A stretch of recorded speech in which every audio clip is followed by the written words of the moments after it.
దేవుడు మన పక్షమునుండగా మనకు విరోధి ఎవడు? ఈ పరిసర ప్రాంతాల్లో సేవం చేస్తున్న ప్రతి ఒక్కరికి క్రీస్తునామమున శుభములు. చిన్న ప్రార్థన చేసుకుందామండి. పరలోకమందున్న మా తండ్రి, ఈ ప్రత్యేకమైన తండ్రి ఈ సభను బట్టి మీకు స్తుతులు. సంఘాలతోనూ ప్రజలతోనూ తండ్రి సహోదరులతో మీరు మాట్లాడడానికి మీరిచ్చిన ఈ అవకాశం బట్టి మీకు స్తుతులు స్తోత్రములు తండ్రి. ఎవరునూ ఖాళీ అప్పన కూర్చొని ఇక్కడ ఉండిపోక వినబడుతున్న మాటలు మీవని గ్రహించి తండ్రి దాని ప్రకారం నడుచుకునే ధన్యత ఇవ్వండి. తండ్రి నిలబడిన నేను తండ్రి వారికి అర్థమయ్యే రీతిలో బోధించే ధన్యత తండ్రి మాకు అనుగ్రహించి వాడుకుంటారని అర్థిస్తున్నాం తండ్రి. ఈ కష్టం ఈ ప్రయాస తండ్రి కొందరినైనా తండ్రి సంఘంలో బలపరిచి నూతన ఆత్మలను చేరుస్తారని కోరుతూ మమ్ములను మీ బిడ్డలను అందరినీ మీ చేతులకు అప్పగించుకుంటూ క్రీస్తునామని ప్రార్థన సమర్పిస్తున్నాం తండ్రి. ఆమె త్వరగా కొన్ని విలువైన సంగతులు విందాం. ఆ మానిటర్ నావే బుగుతారన్న నావే బుగుతుండే. ఫిలిప్పీయులకు రాసిన పత్రిక అపోస్తుడైన పౌలు ఫిలిప్పీ సంఘానికి రాసిన పత్రిక 1వ అధ్యాయం 18వ వచనం నుండి సుమారు 28వ వచనం వరకు. ఎవరైనా దయచేసి చదవండి, తప్పులు లేకుండా. అయినానేమి మిసచేతనే గాని సత్యము చేతనే గాని ఏ విధము చేతనైనను క్రీస్తు ప్రకటింపబడుచున్నాడు, అందుకు నేను సంతోషించుచున్నాను, ఇక ముందును సంతోషించున్నాను. మరియు నేను ఏ విషయంలోనూ సిగ్గుపడక ఎప్పటి వలననే ఇప్పుడును పూర్ణ ధైర్యముతో బోధించుట వలన నా బ్రతుకు మూలమగనైనను సరే, సావు మూలమగైనను సరే, క్రీస్తు నా శరీరమందు ఘనపరచబడునని నేను మిగులు అపేక్షించుచున్నాను.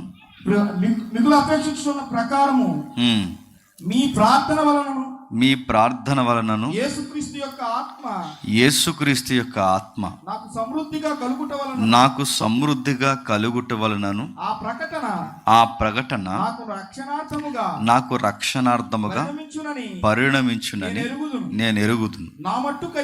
నా మట్టుకైతే బ్రతుకుట క్రీస్తే, చావైతే లాభం.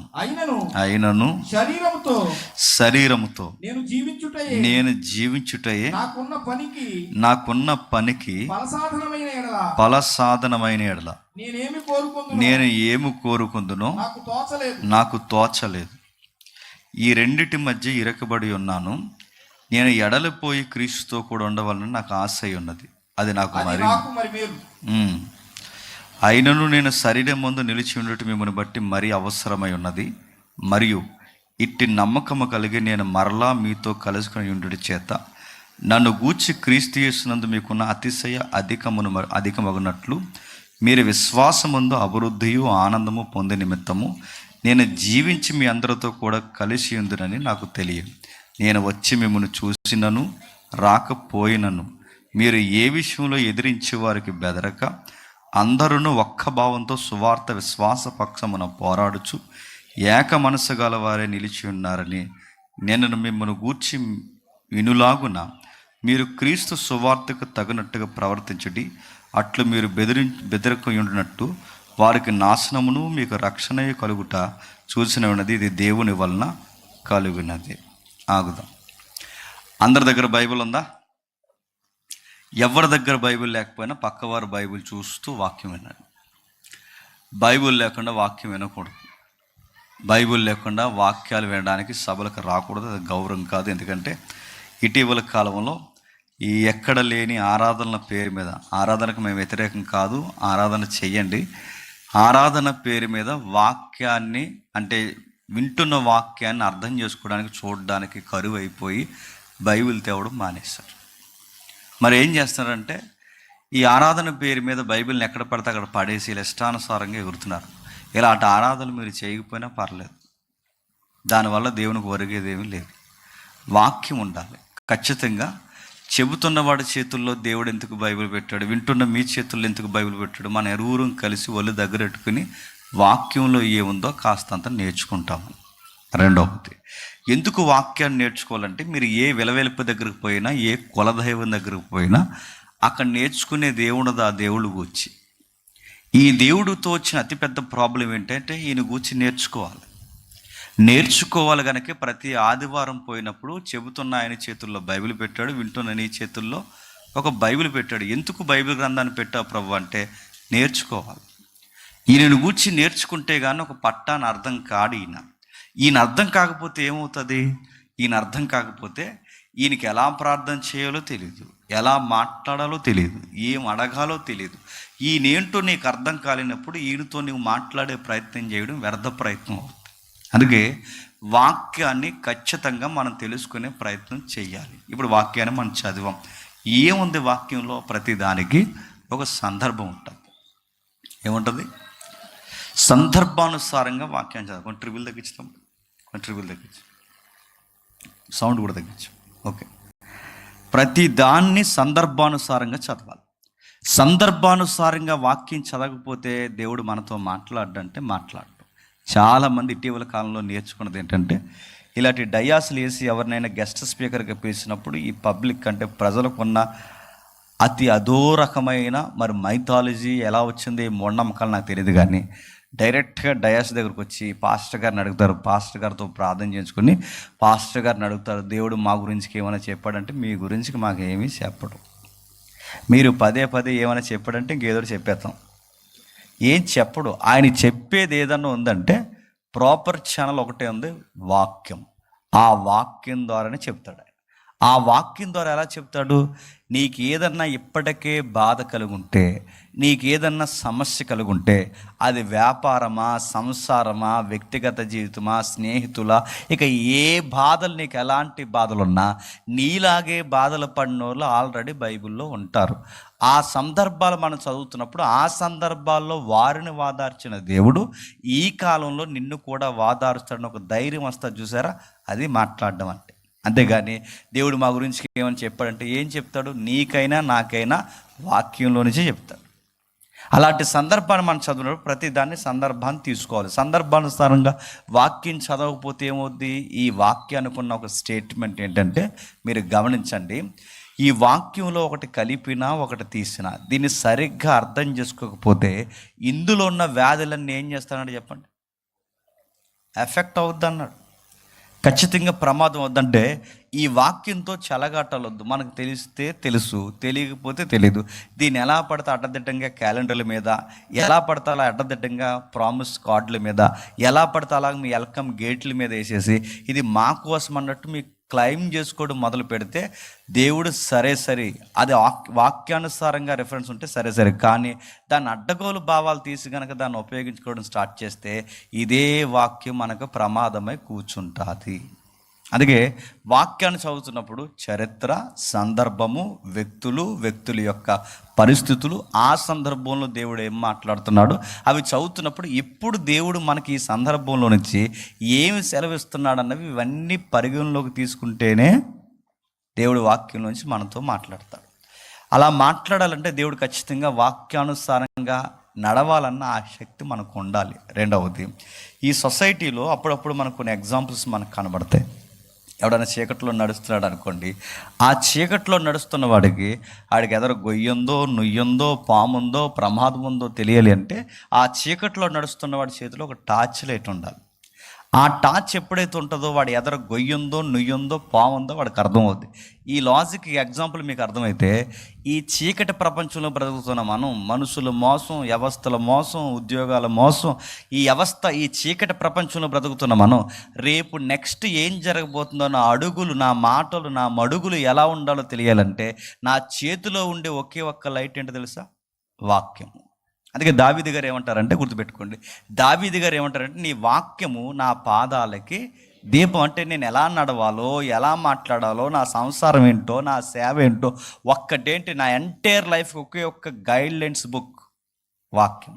అందుకు వాక్యాన్ని అర్థం చేసుకుంటూ చదవాలి. ఇప్పుడు మనం చదివాం. ఏంటి దీని సందర్భం? ఇది ఒక పత్రిక, ఇది ఒక ఎమర్జెన్సీ పత్రిక.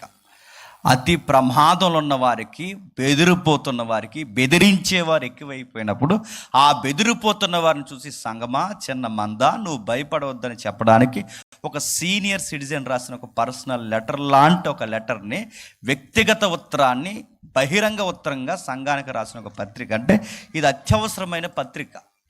ఈ పత్రికను ఎందుకు రాశాడు, ఎలాంటి సందర్భాల్లో రాశాడు, మీకు సందర్భం చెప్తాను వినండి. ఏదన్నా ఒక పత్రిక అంటే పౌలు గారు రాసిన సుమారు అంటే కొంతమంది 13 అంటారు, కొంతమంది 14 పత్రికలు అనేది, కానీ కొంతమంది ఎబ్రీ పత్రికను ఒప్పుకుంటారు, కొంతమంది ఒప్పుకోరు. ఏది ఏమైనా భాషా శైలిని బట్టి అది ఎబ్రీ పత్రిక కూడా పౌలే రాశాడు అంటారు. ఈ 14 పత్రికల్లో ఏ విషయం మనకు అర్థం కావాలన్నా పత్రిక యొక్క పునాదులు, పత్రిక యొక్క మూలాలు ఎక్కడ ఉంటాయంటే అపోస్తుల కార్యంలో ఉంటాయి. ఏ సందర్భాన్ని మనం అర్థం చేసుకోవాలంటే దీని పునాదులు అపోస్తుల కార్యాలు ఉంటాయి కనుక ఈ పత్రిక ఎందుకు రాస్తున్నాడు, ఎంత ఒత్తిడితో ఎందుకు రాస్తున్నాడు తెలియదు. దీని బ్యాక్గ్రౌండ్ అపోస్తుల కార్యంలో ఉంటుంది. అపోస్తుల అంటే ఫిలిప్పీ పత్రిక యొక్క బ్యాక్గ్రౌండ్ అపోస్తుల కార్యాలు ఉంటుందంటే ఉంటుంది. ఏముంటుంది సందర్భం చెప్తాను వినండి. అపోస్తులైన పౌలు గారు పరిసర ప్రాంతాల్లో సువార్త చేసుకుంటూ తిరుగుతాడు. ఆయన సువార్త చేస్తూ తిరుగుతున్నప్పుడు ఒక భయంకరమైన మనుషుల యొక్క మోక దొమ్మి కేసులో పౌలు గారిని తీసేయాలనుకుంటారు. ఒకడు కొడితే కేసు, ఇద్దరు కొడితే కేసు, ఊరందరూ కలిసి కొడితే దొమ్మి. అలాంటి పనులు చేయకండి, ఇదేదో బాగుందని. పౌలు గారికి పెద్ద స్కెచ్ చేశారు. ఒక మండపం ఏర్పాటు చేసి 25,000 మంది కూడుకొని, వ్యాపారవేత్తలు, మోతుబర్లు, గవర్నమెంట్ అంతా ఇన్వాల్వ్ అయ్యి ఏదోలా తీసేయాలి ఈ మనిషిని స్కెచ్ చేసి కూర్చున్నారు. ఎందుకంటే ఆ మనిషి వలన ఆ ప్రాంతానికి ప్రమాదము, ఆర్థిక నష్టము, ముఖ్యంగా వాళ్ళ నమ్మకాల మీద చెంపదెబ్బ కొట్టినట్టు ఆయన ప్రసంగాలు. ఏమైందంటే ఆ రోజుల్లో ఒక పెద్ద టెంపుల్ ఉంది. ఆ పెద్ద టెంపుల్ పేరు డయానా, అర్తిమీదేవి గుడి. ఆ గుడి ఆ రోజుల్లో చాలా పెద్ద పేరు. అక్కడికి వెళ్ళిన వారందరికీ మంచి జరుగుతుందని ఒక నమ్మకం. జనాల్లో ఉన్న నానుడు అలవాటు ఏంటంటే, అదుగో పులంటే చెప్పండి, జరిగి లేదు, జరగబోయేది లేదు, జరిగింది లేదు, పాడు లేదు. కానీ ఆ గుడికి వెళ్తే మంచి జరుగుతుందని ఎవడో చెప్పాడు. ఆ చెప్పుడు ఇంకొకటి చెప్పాడు. ఆ చెప్పిన వార్త అలా పాకి పబ్లిక్లో ఒక టాక్ వచ్చింది. ఆ టాక్ ఏంటంటే, ఆ గుడికి వెళ్తే మంచి జరుగుతుంది. పిల్లలు కావాలా, అమ్మవారి దగ్గరికి రండి, అదే అర్తిమీదేవి గుడికి. ఆర్థిక నష్టాల్లో ఉన్నారా, అర్తిమీదేవి గుడికి రండి. ఇలా ప్రతిదీ చిన్న పెద్ద ప్రతి ఒక్కరికి ఆ నోట ఈ నోట ఆ గుడి గురించి బాగా పబ్లిసిటీ అయిపోతే స్వదేశీయులు, విదేశీయులు రాక పెరిగిపోయింది ఆ గుడికి. ఎప్పుడైతే ఆ గుడిలో రాక పెరిగిపోయిందో, పబ్లిక్ పెరిగినప్పుడు ఖజానా కూడా పెరిగింది. ఖజానా ఎప్పుడు పెరిగిందో, ట్రెజరీ మెయింటెనెన్స్ బాగుందన్న సంగతి గవర్నమెంట్ పసిగట్టి ఆ గుడిని గవర్నమెంట్ టేకప్ చేసింది. ఎప్పుడైతే ఆ గవర్నమెంట్ ఆ గుడిని మెయింటైన్ చేస్తుందో అంతా బాగుంది. గవర్నమెంట్కి లాభాలు బాగున్నాయి, స్థానిక మోతుబర్లకి లాభాలు బాగుంది. మతం విస్తరించిన ప్రతి దిక్కున వ్యాపారం కూడా పెద్దపీట వేసుకుంటుంది, అదే మతమైనా. ఎప్పుడైతే ఆ వ్యాపారం పెద్దపీట వేసుకుందో ఆ గుడి చుట్టూ కొన్ని దుకాణాలు పెట్టారు. ఆ దుకాణాలు ఏంటంటే ఎండుగుళ్ళు. ఇదంతా అపోస్తుల కార్యాలలో ఉందిగా. అంటే ఏంటంటే ఇంక అంతే సంగతులు. ఇంకా దీని హిస్టరీ బాగా వినండి. ఎప్పుడైతే వెళ్ళిందో ఈ అపోస్తుల కార్యంలో మనం చదువుతున్నప్పుడు వీళ్ళందరూ కలిసి చేసిన పని ఏంటంటే, అక్కడ ఒక దుకాణం, ఇక్కడ ఒక దుకాణం. తాజ్ మహల్ దగ్గరికి వెళ్ళినాడు చిన్న తాజ్ మహల్ ఎలా కొనుక్కుని తెచ్చుకుంటాడో, అర్తిమీదేవి గుడికి వెళ్ళినాడు కూడా అర్తిమీదేవి చిన్న గుడి బొమ్మ తెచ్చుకుంటాడు. ఎందుకంటే ఆ బొమ్మ పెట్టుకుంటే అంత మంచి జరుగుతుందని. అందుకే చూడండి, ఏ గుళ్ళకి పోయినా ఒక తాడో, ఒక పువ్వో, ఒక బొమ్మో ఎలా తెచ్చుకోవడం అంటే అదొక ఐకాన్. అక్కడికి తెచ్చింది అదేం తెచ్చుకుంటే ఇంట్లో పెట్టుకుంటే అంత మంచి జరుగుతుందని. ఈ వ్యాపార భక్తులు ఈ సెంటిమెంట్ ప్రజల్లోకి చొప్పించి వీళ్ళు ఏం చేశారంటే, ఈ వ్యాపారం చేస్తుంటే సరిగ్గా వ్యాపారం పడిపోయింది, పబ్లిక్ రాక పడిపోయింది, గుడి మీద నమ్మకం పోయింది, దేవి మీద నమ్మకం పోయింది. ఎందుకు ఇదంతా జరుగుతుందంటే, ఆ ఏరియాలో వాకప్ చేసి ఆ స్టడీలోంచి డిస్కవరీ చేసి బయటికి తీస్తే ఆ డిస్కవరీలో వచ్చిన ఆన్సర్ ఏంటంటే, ఈ ఏరియాకి ఒకడు వచ్చాడు. ఒకటి పేరు చెప్పండి, అపోస్తుడైన పౌలు. ఆ పౌలు వచ్చి ఏం చేశాడు, చేతులతో చేయబడినవి దేవతలకు కాదనియు, మనం చేసుకున్నది సృష్టికర్త అవదను, ఎండి బంగారం కర్రల్లో దుక్కల్లో దేవుడు ఉండనుడు, రాళ్ళ రప్పల్లో దేవుడు లేడని, దేవుడు అన్నవాడు మనం సృష్టించాలి తప్ప దేవుడిని మనం సృష్టించకూడదని, ఇలాంటి లాజికల్ మెసేజ్లు ఎప్పుడైతే పబ్లిక్ చెప్పాడో, ఈ పబ్లిక్లో అవేర్నెస్ స్టార్ట్ అయ్యి, అంటే మనం మొక్కుతున్నది మనం సృష్టించుకున్న వాటిన్నా అని చెప్పి సృష్టికర్త ఎక్కడున్నాడని పౌలు చుట్టూ ఎదిగి ఆ ప్రసంగాలు వింటున్నప్పుడు, పబ్లిక్ అలాగెళ్ళి పబ్లిక్ ఇలా తిరిగి పౌలు చుట్టూ ప్రసంగాలు వింటుంటే ఉంటే ఈ పౌలు అనేవాడు వచ్చిన తర్వాత ఈ మనుషుల్ని గుడులకు రాకుండా గోపురాలు రాకుండా చేశాడు. దీనివల్ల మన గుడి ఆదాయం పడిపోయింది, మన వ్యాపారం ఆదాయం పడిపోయింది, దీనివల్ల మనకు నష్టం ఎక్కువ జరుగుతుంది. ఆ మనిషి ఎక్కడ ఉన్నాడో తీసుకురండి అని మొత్తం 25,000 మంది కూడుకొని ఒక పెద్ద మోక ఫామ్ అయ్యారు. ఎవరిని కొట్టడానికి? సరిగ్గా టైంలో ఆత్మీయులు అలాగే గవర్నమెంట్ ఎంప్లాయీస్ అందరూ పౌలు గారికి ఇన్ఫర్మేషన్ ఇచ్చారు, అయ్యా మాలాటోడు పోయినా పర్వాలేదేమో కానీ మీలాటోడు ఉండాలి.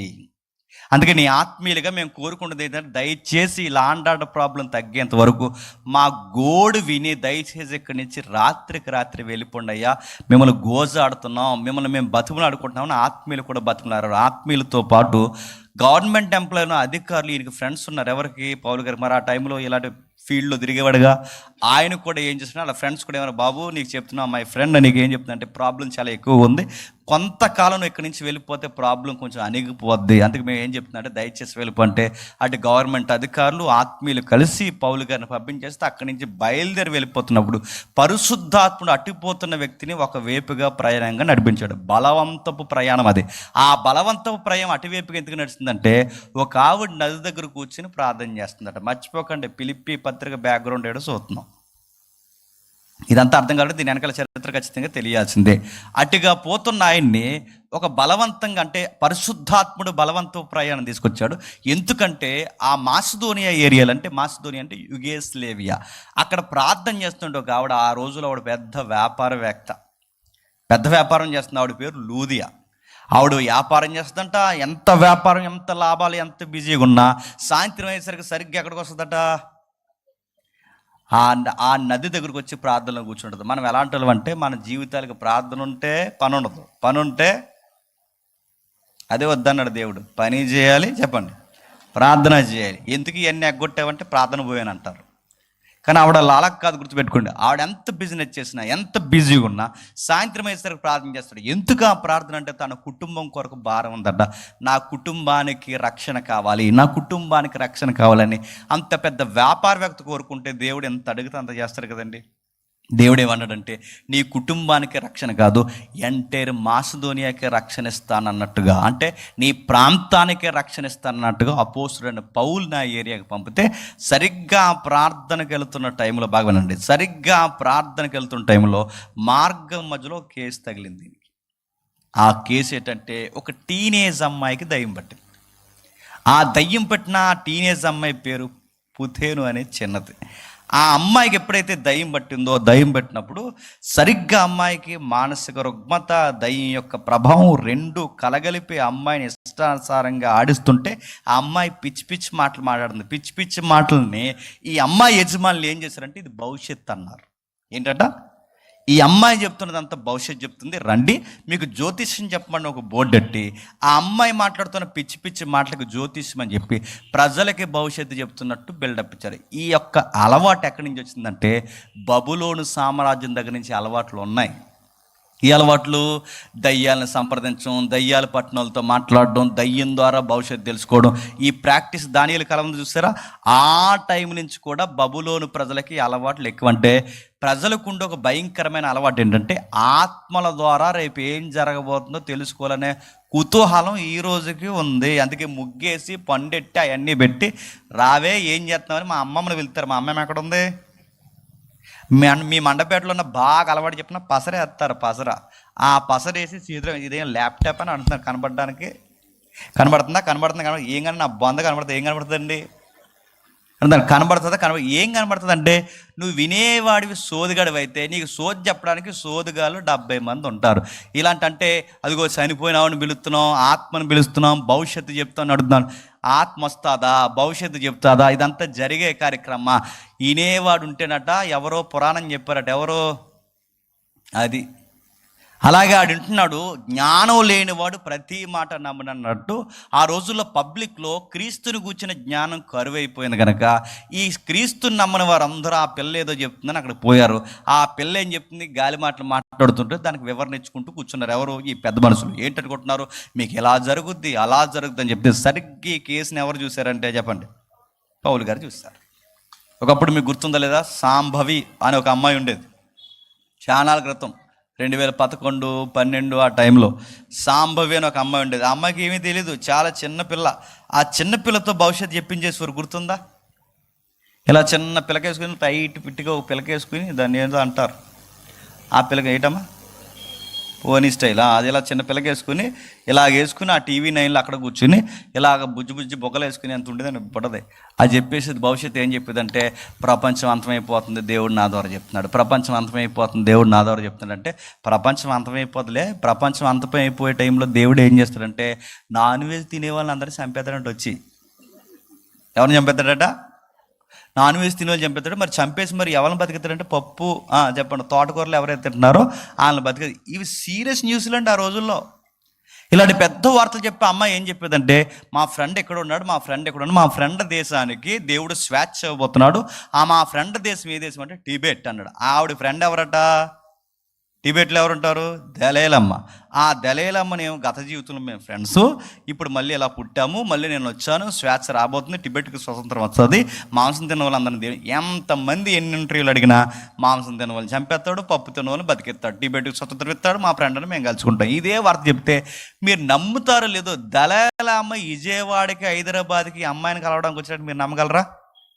ఎక్కడ దళాలమ్మ, ఎక్కడ టిబెట్ దేశం, ఎక్కడ మన తెలుగు రాష్ట్రాలు, ఎక్కడ కలవడానికి వచ్చినంటే జనాలకుండే పిచ్చి ఏంటి చెప్పిన భవిష్యత్తు ఇలా జరుగుతుందని ఏమీ ఎరగని పసిపిల్ల చెప్పినా దయ్యం పెట్టినోడు అటు ఇటు ఊగుతుని పిచ్చి మాటలు మాట్లాడుతున్నా అది భవిష్యత్తు అనుకునే అమాయక ప్రపంచం ఈ రోజుకి ఉంది. ఇన్ని వేల సంవత్సరాలు, ఇంత సైన్స్, ఇంత అప్డేట్ యుగంలో కూడా ఇలాంటివి నమ్ముతున్న వారు ఈ రోజు ఉన్నారంటే మళ్ళీ చెప్తున్నాను, ఆ రోజుల్లో ఇంకా ఎక్కువ ఉంటారు ఉండరు చెప్పండి? ఇంకెక్కువ ఉంటారు అడుగుతున్నాను. ఈ రోజుల్లోనే ఎలా ఉన్నారంటే ఆ రోజుల్లో ఇంకా ఎక్కువ ఉంటారు, ఖచ్చితంగా ఉంటారు. ఎవడిగో నిన్న మొన్న మీరు వార్త చూసారు లేదో, ఇదిగో ఇక్కడ మీకు వాస్తు ఇటు ఉంది, ఎందుకు అనిపిస్తుంది మీ బిల్డింగ్ కింద లంకి బిందులు ఉన్నాయన్నట్టు. అన్ని బిందులు పక్క దోసి ఆ బిందులు దొరకడం మొత్తం బిల్డింగ్ అడిగిపోయింది దానికి. ఆడెవడ చిన్నోడ ఎంబీబీఎస్ డాక్టరే లంకి బిందులు ఉన్నాయని నమ్మితే అని అడుగుతున్నాను. అరే ఇంత సైన్స్ యుగంలో, ఇంత చదువు, ఇంత లాజిక్ ఉన్న కాలంలో ఇలాంటివి నమ్ముతున్నారంటే 2000 సంవత్సరాల క్రితం ఇంకా ఎక్కువ నమ్ముతారా నమ్మరా? అందుకే ఆ అమ్మాయి ద్వారా ఏదో భవిష్యత్తు జరుగుతుందని తెలుసుకోవడానికి రకరకాల జనాలు, అంటే ఆ ఏరియాలో అర్తిమీదేవి గుడి, ఆ పై ప్రాంతాలు ఇలాంటి మూఢనమ్మకాలు, ఈ కింద ప్రాంతాలు ఇలాంటి మూఢనమ్మకాలు, ఈ మూఢనమ్మకాలు జాడ్యాలు వీళ్ళ మిథాలజీలు అన్నింటిని వదిలించడానికి మనిషి సువార్త పట్టుకుని తిరుగుతుంటే ఆ అమ్మాయికి పట్టిన దయ్యాన్ని వదిలించి ఆ అమ్మాయికి సహాయం చేస్తే ఆ అమ్మాయి వలన యజమానికి లాభం పోయిందని చాలా సీరియస్ అయిపోయారు. ఎవరు? ఆ స్థానిక ప్రజలు. మాసిదోనియా ఏరియాలో ఉన్న చూసారా, ఆ స్థానిక ప్రజలు. అంటే మాసిదోనియాకి క్యాపిటల్ లేదంటే ఫిలిప్పి పట్నం. ఈ ఏరియాస్ అంటే ఈ 2 జంట నగరాలుగా ఉంటాయి.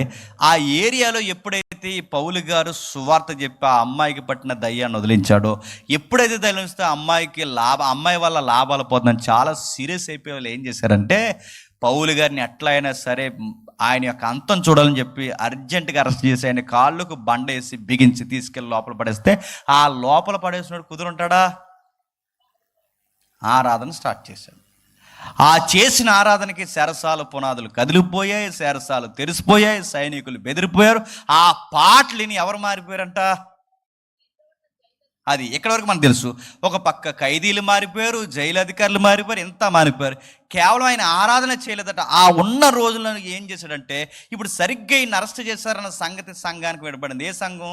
ఫిలిప్పి సంఘానికి. ఎప్పుడైతే ఈ సంఘానికి విడబడిందో నాకేం కాదు, ఒకవేళ నాకు ఏమైనా అయినా నేను వచ్చినా రాకపోయినా ఎదిరించి వారికి బెదరక మీరు ధైర్యంగా ఉండాలని ఈ జైల్లోంచి పత్రిక రాస్తున్నాను. నేను లోపల చాలా ఆనందంగా ఉన్నాను ప్రభుని బట్టి. ఒకవేళ బ్రతుకుతే క్రీస్తు, చావైతే లాభం, నాకు ఏ టెన్షన్ లేదు, నేను ధైర్యంగా ఉన్నాను, మీరు కూడా ధైర్యంగా ఉండండి అని రాసిన ఎమర్జెన్సీ లెటర్ చెప్పండి. ఫిలిప్పీలకు రాసిన పత్రిక. అంటే ఆయన జైల్లో ఎందుకున్నాడు? ఒక అమ్మాయికి సాయం చేసినందుకు ఉన్నాడు. ఆయన లోపల ఎందుకు పడేశారంటే ఒక అమ్మాయికి దయ్యాన్ని వదిలించినందుకు ఉన్నాడంటే వీళ్ళు అసూయ పడిపోయి వీళ్ళ లాభాలు పోతుందని తీసుకెళ్ళి బండేసి బిగించి ఆ గొలుసులతో ఆయన బాధిస్తే ఆ టైంలో లోపల వర్షిప్ మాత్రమే కాదు, ఆ లోపల కూర్చుని పత్రికలు రాయడం స్టార్ట్ చేశాడు. ఆ పత్రికల్లో ఒక పత్రికే చెప్పండి ఫిలిప్పీలకు రాసిన పత్రిక. రాసి ఏమంటున్నాడు? ఒక ముఖ్యమైన సంగతులు చెప్తున్నాడు. ఏమని చెప్తున్నాడు? 1వ అధ్యాయం 9వ వచనం చూడండి ఏమని చెప్తున్నాడో. మీరు శ్రేష్టమైన కార్యములను వివేచింపగలవారగుటకు మీ ప్రేమ తెలివితోనూ సకల విధములైన అనుభవ జ్ఞానముతోనూ కూడినదై అంతకంతకు అభివృద్ధి పొందవలనని ఇందువలన దేవునికి మహిమయు స్తోత్రము కలుగునట్లు మీరు యేసుక్రీస్తు వలన నీతి ఫలములతో నిండుకొనిన వారే క్రీస్తు దినమునకు నిష్కాపటులను నిర్దోషులను కావాలని ప్రార్థించుచున్నాను. ఈ పత్రికను అలా పిండితే ఈ పత్రిక ఏం సారాంశం పబ్లిక్ లేదా సమాజానికి లేదా ఆ సమాజంలో ఉన్న సంఘానికి, క్రీస్తు సమాజానికి పౌలు గారు ఏం కంటెంట్ రాశారంటే, ఈ పత్రిక అంత పిండితో వచ్చిన కంటెంట్ ఏంటో చెప్పిన, క్రీస్తు కొరకు పరిస్థితులు ఎలా ఉన్నా బతకాలి. దీన్ని ఏమంటారంటే లివింగ్ ఫర్ క్రైస్ట్ అంటారు. క్రీస్తు కొరకు జీవించడం, క్రీస్తు కొరకు బ్రతకడం అంటే ఎలా బ్రతకాలంటే ఈ 9వ వచనంలో రాస్తున్నాడు, మీరు బ్రతికే విధానంలో మీకు శ్రేష్టమైన కార్యాల విషయంలో వివేచన ఉండాలి. క్రీస్తు కొరకు జీవించడంలో బాగా వినాలి, క్రీస్తు కొరకు జీవించడంలో వివేచన జ్ఞానం ఉండాలంట. ఏ విషయాల్లో వివేచన జ్ఞానం ఉండాలి? మీరు శ్రేష్టమైన కార్యాలు చేసే విషయంలో తెలివిలో, సకల విధములైన జ్ఞానంలో, అనుభవ జ్ఞానంతో వివేచన కలిగి ఉండాలంటే నువ్వు క్రీస్తు కొరకు బ్రతుకుతున్నప్పుడు ఏది పడితే అది నమ్మేకూడదు. కాస్తంత నీకు జ్ఞానం ఉండాలి, కాస్తంత నీకు దేవుని పట్ల ఆసక్తి కలిగిన నీవు సమాజంలో ఇది మంచా చెడా, ఇది నమ్మదగినది కాదా, ఇది లాజికల్గా ఉందా లేదా, ఇది వాక్యానుసారంగా ఉందా లేదని తెలుసుకునే జ్ఞానం ఉందో చూసారా, అది క్రీస్తు కొరకు జీవించడంలో ఒక గుర్తంట. మేము దేవుడిని నమ్ముకున్నామంటే ఇంక మేము ఏమీ చేయమంటే అమాయకత్వం భక్తి కాదంట, గుర్తుపెట్టుకోండి.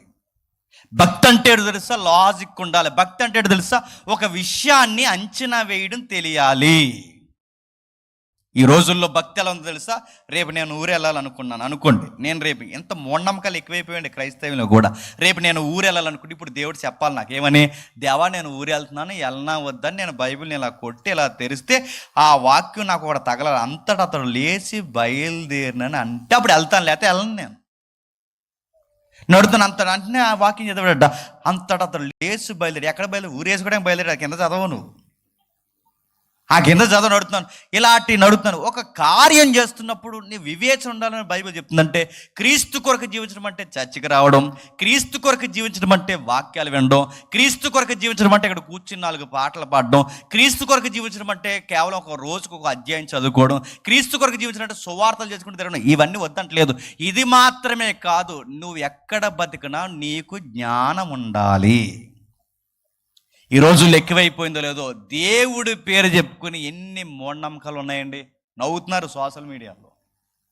ఆవిడెవరో ఉంది, గ్యాస్ అయిపోయిందా అంది, అయిపోయింది. పరిశుద్ధాత్ముడికి చెప్పబోయేవా అన్నదంట. ఎవరికి? గ్యాస్ అయిపోతే పరిశుద్ధాత్ముడికి చెప్పడం ఏంటి నడుతున్నా? గ్యాస్ సిలిండర్లు ఎత్తాడండి ఆయన. పరిశుద్ధాత్ముడికి చెప్తారట, అప్పుడు ఆత్మదేవుడికి చెప్తారట, గ్యాస్ అయిపోయిన వెంటనే వచ్చిందంట. నడుతుంది. ఇలాంటి ప్రసంగాలు పెట్టున్నారే, ఇలాంటి నమ్ముతున్నారే, మీ వివేచన ఏమైంది?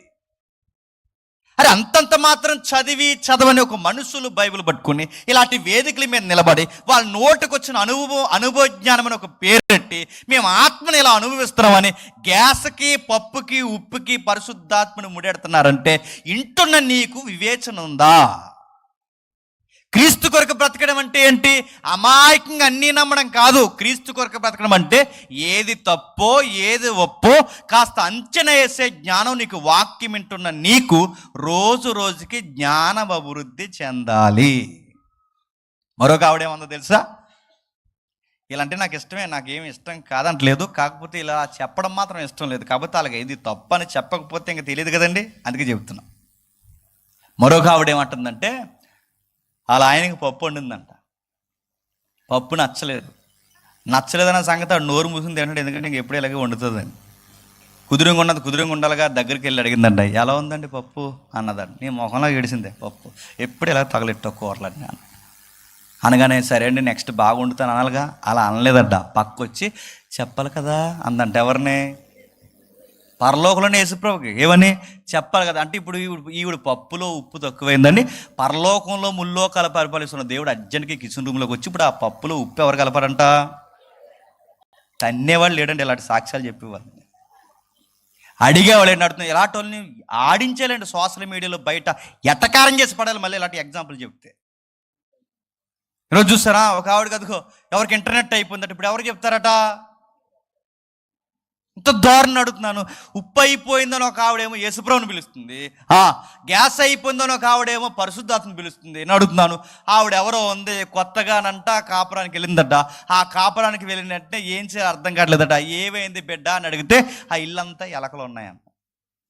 ఇంకెవరైనా అడగండి, ఆ చెల్లెలు నాకు ఇష్టమే, వాళ్ళ సాక్ష్యాలు చెప్పాలన్న ఆసక్తి మంచిదే, కానీ ఆ సాక్ష్యం వాక్యానుసారంగా లేని అనుభవాలు పేరు పెట్టి చెబితే అది తప్పు. ఎలకలు ఎక్కువైపోయినాయంట, ప్రార్థన చేసిందట. ఏంటి ప్రభా ఈ ఎలకలు ఇలా ఎక్కువైపోయి నన్ను ఏం చేయమంటావంటే దేవుడు అన్నాడంటే అర్జెంటుగా 3 పిల్లిని పంపించాడంట. అరే వివేచన జ్ఞానం అంటే క్రైస్తవులు అంటే చెప్పిన సొసైటీలో వీళ్ళకి ఒకటి చెప్పాల్సిన అవసరం లేదని బ్రతికే లివింగ్ లైఫ్ మందే. వీళ్ళు ఎక్కడున్నా వీళ్ళు నేర్పించేలా ఉంటారు తప్ప నేర్చుకునే స్థితిలో ఉండరా. వీళ్ళని చూస్తే ఇల్లు ఎలా కట్టుకోవాలో, బట్ట ఎలా వేసుకోవాలో, ఎలా చదువుకోవాలో, ఎలా మాట్లాడాలో, ఏది నమ్మాలో ఏది నమ్మకూడదో వీళ్ళని చూసి కొన్ని విషయాలు నేర్చుకోవచ్చని ఒక రోల్ మోడల్గా ఉండాల్సిన మనం ఈరోజు సోషల్ మీడియాలో ప్రతి దిక్కున ఏమవుతుందని చెప్పనా, నవ్వుకునే కామెడీ యాక్టర్లు అవుతున్నాం. మరొక ఆవిడ ఉంది, నేను వీళ్ళందరూ నాకు ఇష్టమే కాదంటలేదు, కానీ తప్పదు వీళ్ళ గురించి చెప్పాలి. మరొక ఆవిడ ఏమంటుంది తెలుసా, తుడుతుందంట. నేను అర్థమైపోతుంది ఎవరో. ఆ తుడుతూ ఉంటే చేయి నొప్పి వచ్చేసిందంట. దేవుడిని అడుగుతుంటే ఏంటి మై లార్డ్, ఏంటి నా చేయి నొప్పి వచ్చేస్తుంది ఏంటని అడిగితే అప్పుడు దేవుడు అన్నాడు, కుమారి నువ్వు సీపురు చివరెట్టుకుంటే నొప్పి వస్తుంది, అందుకు నువ్వేం చేయాలంటే మొదలెట్టుకో అన్నాడు. తొడ్డానికి కూడా కుమారి అని దేవుడు ఎక్కడి నుంచి చెప్పాడట. మీ చదువులు ఏమయ్యాయి, మీ లాజిక్లు ఏమయ్యాయి.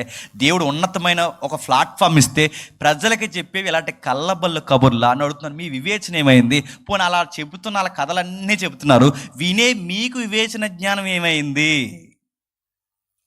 ఏది పడితే అది వినేయడం వాక్యమా? ఈరోజు బైబిల్ పట్టుకుని నిలబడితే వాళ్ళ అనుభవాలు, వాళ్ళ పేర్లు, వాళ్ళ పిల్లల కథలు చెప్పడం తప్ప ఒక్క వాక్యాన్ని పట్ట చెబితే చెప్పేవాళ్ళు ఉన్నారండి. పౌలు గారు ఏమంటారు తెలుసా, ఏది పడితే అది నమ్మకండి. మీరు ఏదైనా ఒక శ్రేష్టమైన కార్యం చేస్తున్నప్పుడు ఆ శ్రేష్టమైన కార్యం విషయంలో వివేచన ఉండాలి. ఇది దేవునికి మహిమను తెచ్చేదా, దేవునికి మహిమను తేనదా? ఇది వాక్యానుసారమా, వాక్యానుసారం కానిదా? ఈ లాజికల్ మైండ్ నీకు ఉండాలి. క్రీస్తు కొరకు జీవించడం అంటే వెళ్ళానమ్మా చర్చికి వచ్చానమ్మా కాదు. క్రీస్తు కొరకు జీవించడం అంటే సొసైటీలో అందరి చేతుల్లో మోసపోయే పరిస్థితి కాదు. గుర్తుపెట్టుకోండి, సొసైటీలో మనమే జ్ఞానం నేర్పి ఉన్నతమైన స్థితిలో ఉండే లైఫ్ మన క్రీస్తు కొరకు బ్రతకడం అంటే. కిందికి అంటున్నాడు, ఏదో అంటున్నాడు చూడండి కిందికి, మీరు శ్రేష్టమైన కార్యముల విషయంలో వివేచన గలవారు ఒకటకు మీ ప్రేమ తెలివితోను సకల విధములైన అనుభవ జ్ఞానంతోను కూడినదై. ఇప్పుడు బాగా అండి, మన ప్రేమ ఎలా ఉండాలట? తెలివితో. అంటే ఒక వివేచన ఉండాలి. రెండోది అంటున్నాడు మన ప్రేమ తెలివితో ఉండాలట. ఇప్పుడు అడుగుతున్నాను, ప్రేమ తెలివైంది. బైబిల్ ఏం చెప్తుందంటే ప్రేమ ఏంటట? తెలివైంది. లోకం ఏం చెప్పిందండి? ప్రేమ తెలివైంది కాదు. చెప్పండి, ప్రేమ గుడ్డిది. మాకే నచ్చలేదు నీకెలా నచ్చాడని అడిగితే ఆ పిల్లందంట మీ కళ్ళతో కాదు నా కళ్ళతో చూడందంట. అప్పుడు ఈ పెద్దోళ్ళందరూ కలిపి పుట్టించిన సామెత ఏంటంటే ప్రేమ గుడ్డిది. ఇంత చక్కటి పిల్ల ఆడిని ఎలా చేసుకుంది, అంత చక్కనోడు ఈ పిల్లని ఎలా చేసుకున్నాడు, ఎందుకంటే ఈ లోకం అందట ప్రేమ గుడ్డిది. ఈ పనులన్నీ ఎలా చేస్తున్నారంటే ప్రేమ ఎంత గుడ్డిదో చెప్పిన. ప్రేమ పేరు మీద జరుగుతున్న పార్కుల దగ్గర జరుగుతున్నది, బీచ్ల దగ్గర జరుగుతున్నది, విద్యార్థుల మధ్య జరుగుతున్నది, ప్రేమ పేరుతో జరుగుతుంది చెప్పిన. ఆ ప్రేమ పిపాసులు మాట్లాడుకునే భాష చెప్తున్నాను వినండి. నువ్వు నిజంగా నన్ను ప్రేమిస్తే రా బయటికి వెళ్దాం అన్నాడట. నువ్వు నిజంగా ప్రేమిస్తే నన్ను హగ్ చేసుకో, నువ్వు నిజంగా నన్ను ప్రేమిస్తే నాకు కిస్ ఇవ్వు, నువ్వు నిజంగా నన్ను ప్రేమిస్తే నాతో పాటు బయటికి రా అని అడుగుతున్నాడు. ఇప్పుడు ఆడు ప్రేమ పేరు మీద ఏం చెప్తున్నాడు చెప్పండి? ప్రేమిస్తే బయటికి రా, ప్రేమిస్తే ముద్దువ్వు, ప్రేమిస్తే కౌలించు. అంటే ప్రేమ అంటే గుర్తుపెట్టుకోండి, కళ్ళు మూసుకుపోయే చేసే పనులు కాదు. గుర్తుపెట్టుకోండి, ప్రేమ అంటే చెప్పిన బౌండరీస్ దాటి వెళ్ళిపోకుండా జాగ్రత్తగా మన జీవితాన్ని కాపాడుకోవడం. ప్రేమ అంటే ఏంటో తెలుసా? హద్దుల మేరకుండా మన జీవితాన్ని హద్దుల్లో పెట్టుకోవడం ప్రేమ అంటే. తెలివి. వాడు ముద్దంత అడుగుతున్నాడు అంటే ఇప్పుడు నేను ముద్దు పెడితే ప్రేమ, ముద్దు పెట్టకపోతే ప్రేమ కాదు. ఇప్పుడు వాడికి హగ్గిస్తే ప్రేమ, హగ్గు ఇవ్వకపోతే ప్రేమ కాదు. వీడు ఇలాంటి అడుగుతున్నా అంటే ఇది ప్రేమ కాదని కనీసపు ఇంకిత జ్ఞానం ఉండాలా వద్దా? లైవ్ వెళ్తుంది కానీ తప్పదు, నేను పేర్లు చెప్పను కానీ ఒక మాట చెప్తాను వినండి. చాలామంది చెల్లెలు ఫోన్ చేస్తారు. నిన్న మొన్న చెల్లి ఫోన్ చేసింది. ఆ ఫోన్ చేసి మాట్లాడుతూ బాధపడుతుంది. ఏమంటుందంటే అన్నయ్య నాకు బతకాలని లేదని, అలాగనే ఇలాగని. ఏమైందమ్మా అంటే ఇది దేవుడు ఏర్పాటు చేసిన బంధం అన్నారని, అదన్నారని, ఇంకా దేవుడు మనకి ఎలాగో పెళ్లి సెట్ చేసేస్తున్నారని అని చెప్పారని, పలానా టెంపుల్కి వెళ్తాడు. టెంపుల్ నన్ను అడగండి డీటెయిల్గా. ఆ మోతుబరి టెంపుల్కి వెళ్తాడు. ఆ టెంపుల్కి వెళ్తే ఆ టెంపుల్లో ఈడు ఒక మళ్ళీ మెయింటెనెన్స్ చేసి ఒక యాక్టివ్ మెంబరు, ఆ టెంపుల్లో ఉన్న యాక్టివ్ మెంబరు ఈ అమ్మాయిని లవ్ చేస్తే ఆ అమ్మాయికి చెప్పాడు కళ్ళబొల్లు కబులు చెప్పి అన్నీ చెప్పిన తర్వాత ఇప్పుడు సిలకపులకు చల్లగా చెప్తాడు ఏమనంటే, మా ఇంట్లో ఒప్పుకోవట్లేదు, క్యాస్ట్ ఫీలింగ్, చెదారం అని. ఇప్పుడు నన్ను ఏం చేయమంటావని, ఆల్రెడీ మా ఇద్దరి వలన ఒక బేబీ చనిపోయింది అని చెప్తాడు. అమ్మ నువ్వు ఎలా నమ్మావమ్మా అంటే, అతను బిలీవర్ కదని. అంటే బిలీవర్ అయితే కనుక బౌండరీస్ దాటేస్తాడు, బిలీవర్ ఎలా అవుతాడు? నీ లాజిక్ ఏమైంది? అది కాదన్నయ్య, ఈ నన్ను వదిలేసిన బాధ కన్నా మా వలన ఒక బిడ్డ చనిపోయాడన్న బాధ ఎక్కువైపోయింది అన్నయ్య అంటే నడుతుంది. ఇప్పుడు నువ్వు లబోదిబ్బని కొట్టుకుంటే వాడు నీ ఒంటి మీద చెయ్యేస్తున్నప్పుడు నీ లాజిక్ ఏమైంది? ప్రేమ పేరుతో నడుతున్నా, ప్రేమ పేరుతో ఇష్టానుసారంగా కళ్ళు మూసుకుపోయే పనులు చేయమని బైబిల్ చెప్పిందా? ప్రేమ అంటే తెలివైంది, అది ఏది పడితే అది చేయదు, అది ఏది పడితే అది మాట్లాడదు, ఎలా పడితే అలా బిహేవ్ చేయదు. ప్రేమకి తెలివితేటలున్నాయంటే ఎద్దుల మేరకుండా నేను ఎలా ప్రేమించాలో, ఎక్కడుండాలో, ఏముండాలో. ప్రేమకు ఒక నిలువెత్తు అర్థం ఉంది. ప్రేమ అంటే పార్కులని ఎవరు చెప్పారు? ప్రేమ అంటే బీచ్లని ఎవరు చెప్పారు? ప్రేమ అంటే పాడు పనులని ఎవరు చెప్పారు? మీకు ఎవడో చెప్పిన సోది. దానికి దేవుని చిత్తం అని పేరెట్టి ఆ దేవుని చిత్తం పేర్లు ఈ కళ్ళు మూసుకుపోయి పనులు చేసి చివరికి ఇది ఇదేనంటే ఇప్పుడు దేవుడు నన్ను ఏం చేయమంటాడంటే నడుతున్నాను. ఏం చేయమంటాడు? దేవుడి దగ్గర పశ్చాత్తాపడి ఎంత ఏడవాలంత ఏడ్చి దేవుడికి చెప్పుకుని, దేవా నా జీవితం ఏంటని అడుగు. దేవుడు నీ మనసుకు సమాధానం కలగజేయను గాక. ఇంతకు మించి నేను ఏమి చెప్పలేనమ్మా చెల్లి, దయచేసి నన్ను క్షమించు. నేను మళ్ళీ సలహా ఇస్తాను, ఆ ఎదవ నెంబర్ బ్లాక్ చేసి మళ్ళీ రావద్దని చెప్పాను. ఎందుకని నేను చెప్తాను అడుగుతున్నాను.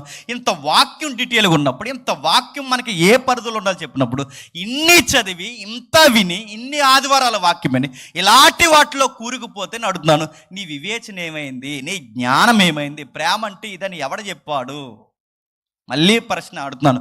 ప్రేమ అంటే కేవలం వయసులోని ఇద్దరు ప్రేమించుకునేది ప్రేమ కాదు. ప్రేమ అంటే నా పొరుగోడిని ప్రేమించేది కూడా ప్రేమ. ఇది క్వాలిటీ లవ్ అంటే. పెద్దోళ్ళని, చిన్నోళ్ళని, అయిన వారిని, కాని వారిని, ప్రతి ఒక్కరిని ప్రేమించే ప్రేమ అంటే చూస్తారా? నా తల్లిదండ్రులని, నేను అన్నిటి మధ్య ఒక ఇరుక్కుపోయే బంధం ఉంది చూస్తారా? అది ఒక ప్రేమపూర్వకమైన బంధం ఉంది చూస్తారా? అది ప్రేమ అంటే. ఆ ప్రేమకు తెలివితేటలుంటే ప్రతి విషయంలో ప్రేమ పేరుతో అడుగుతున్నాను. స్నేహితుడు ప్రేమిస్తున్నా చెప్తున్నాడు, అదే స్నేహితుడు ఈరోజు మనకు ఎండిపోటు పట్టలేదు, అది ప్రేమ ఎలా అవుద్ది? నడుతున్నాను. ప్రేయస్ అని చెప్తున్నాడు, ప్రేయస్ మనకి ఎండిపోటు పట్టలేదు. ప్రియుడు అని చెప్తున్నాడు, ప్రియురాలు ఈరోజు మనం దగాగా మోసం చేయట్లేదు, ఇది ప్రేమ ఎలా అవుద్ది? ప్రేమకి తెలివి ఉంటుంది. ప్రేమ లోకం చెప్పినట్టు గుడ్డిది కాదు. ప్రేమ ఎలాంటి తెలుసా? తెలివైంది. వీడు స్వార్థంతో ప్రేమిస్తున్నాడా, మనల్ని ఏదన్నా వాడుకోవడానికి ప్రేమిస్తున్నాడా? వీడు మన దగ్గర డబ్బు ఉందని మనకు కూడా తిరుగుతున్నాడు, లేకపోతే మనకి ఏమీ లేకపోయినా క్రీస్తుని బట్టి ప్రేమిస్తున్నాడు. ఇవన్నీ లెక్కలు వేసుకోవాల్సిన బాధ్యత ఎవరు చెప్పండి? నీది కాదా? దేవా మాకు ఎందుకు ఎలా జరిగింది, మా జీవితంలోకి వీడు ఎందుకు ఇలా వచ్చాడంటే నీకు దేవుడు చెప్పలేదా? ఆలోచించుకునే ధన్యత, ఆలోచించుకునే జ్ఞానం దేవుడు నీకు ఇవ్వలేదా? క్రీస్తు కొరకు జీవించడం అంటే అమాయకంగా వచ్చి 4 పాటలు పడేసి వినేసి వెళ్ళిపోవడం కాదు. క్రీస్తు కొరకు జీవించడం అంటే సొసైటీలో ఎక్కడ నువ్వు దెబ్బ తినకుండా బతకడం, అది క్రీస్తు కొరకు బ్రతకడం అంటే.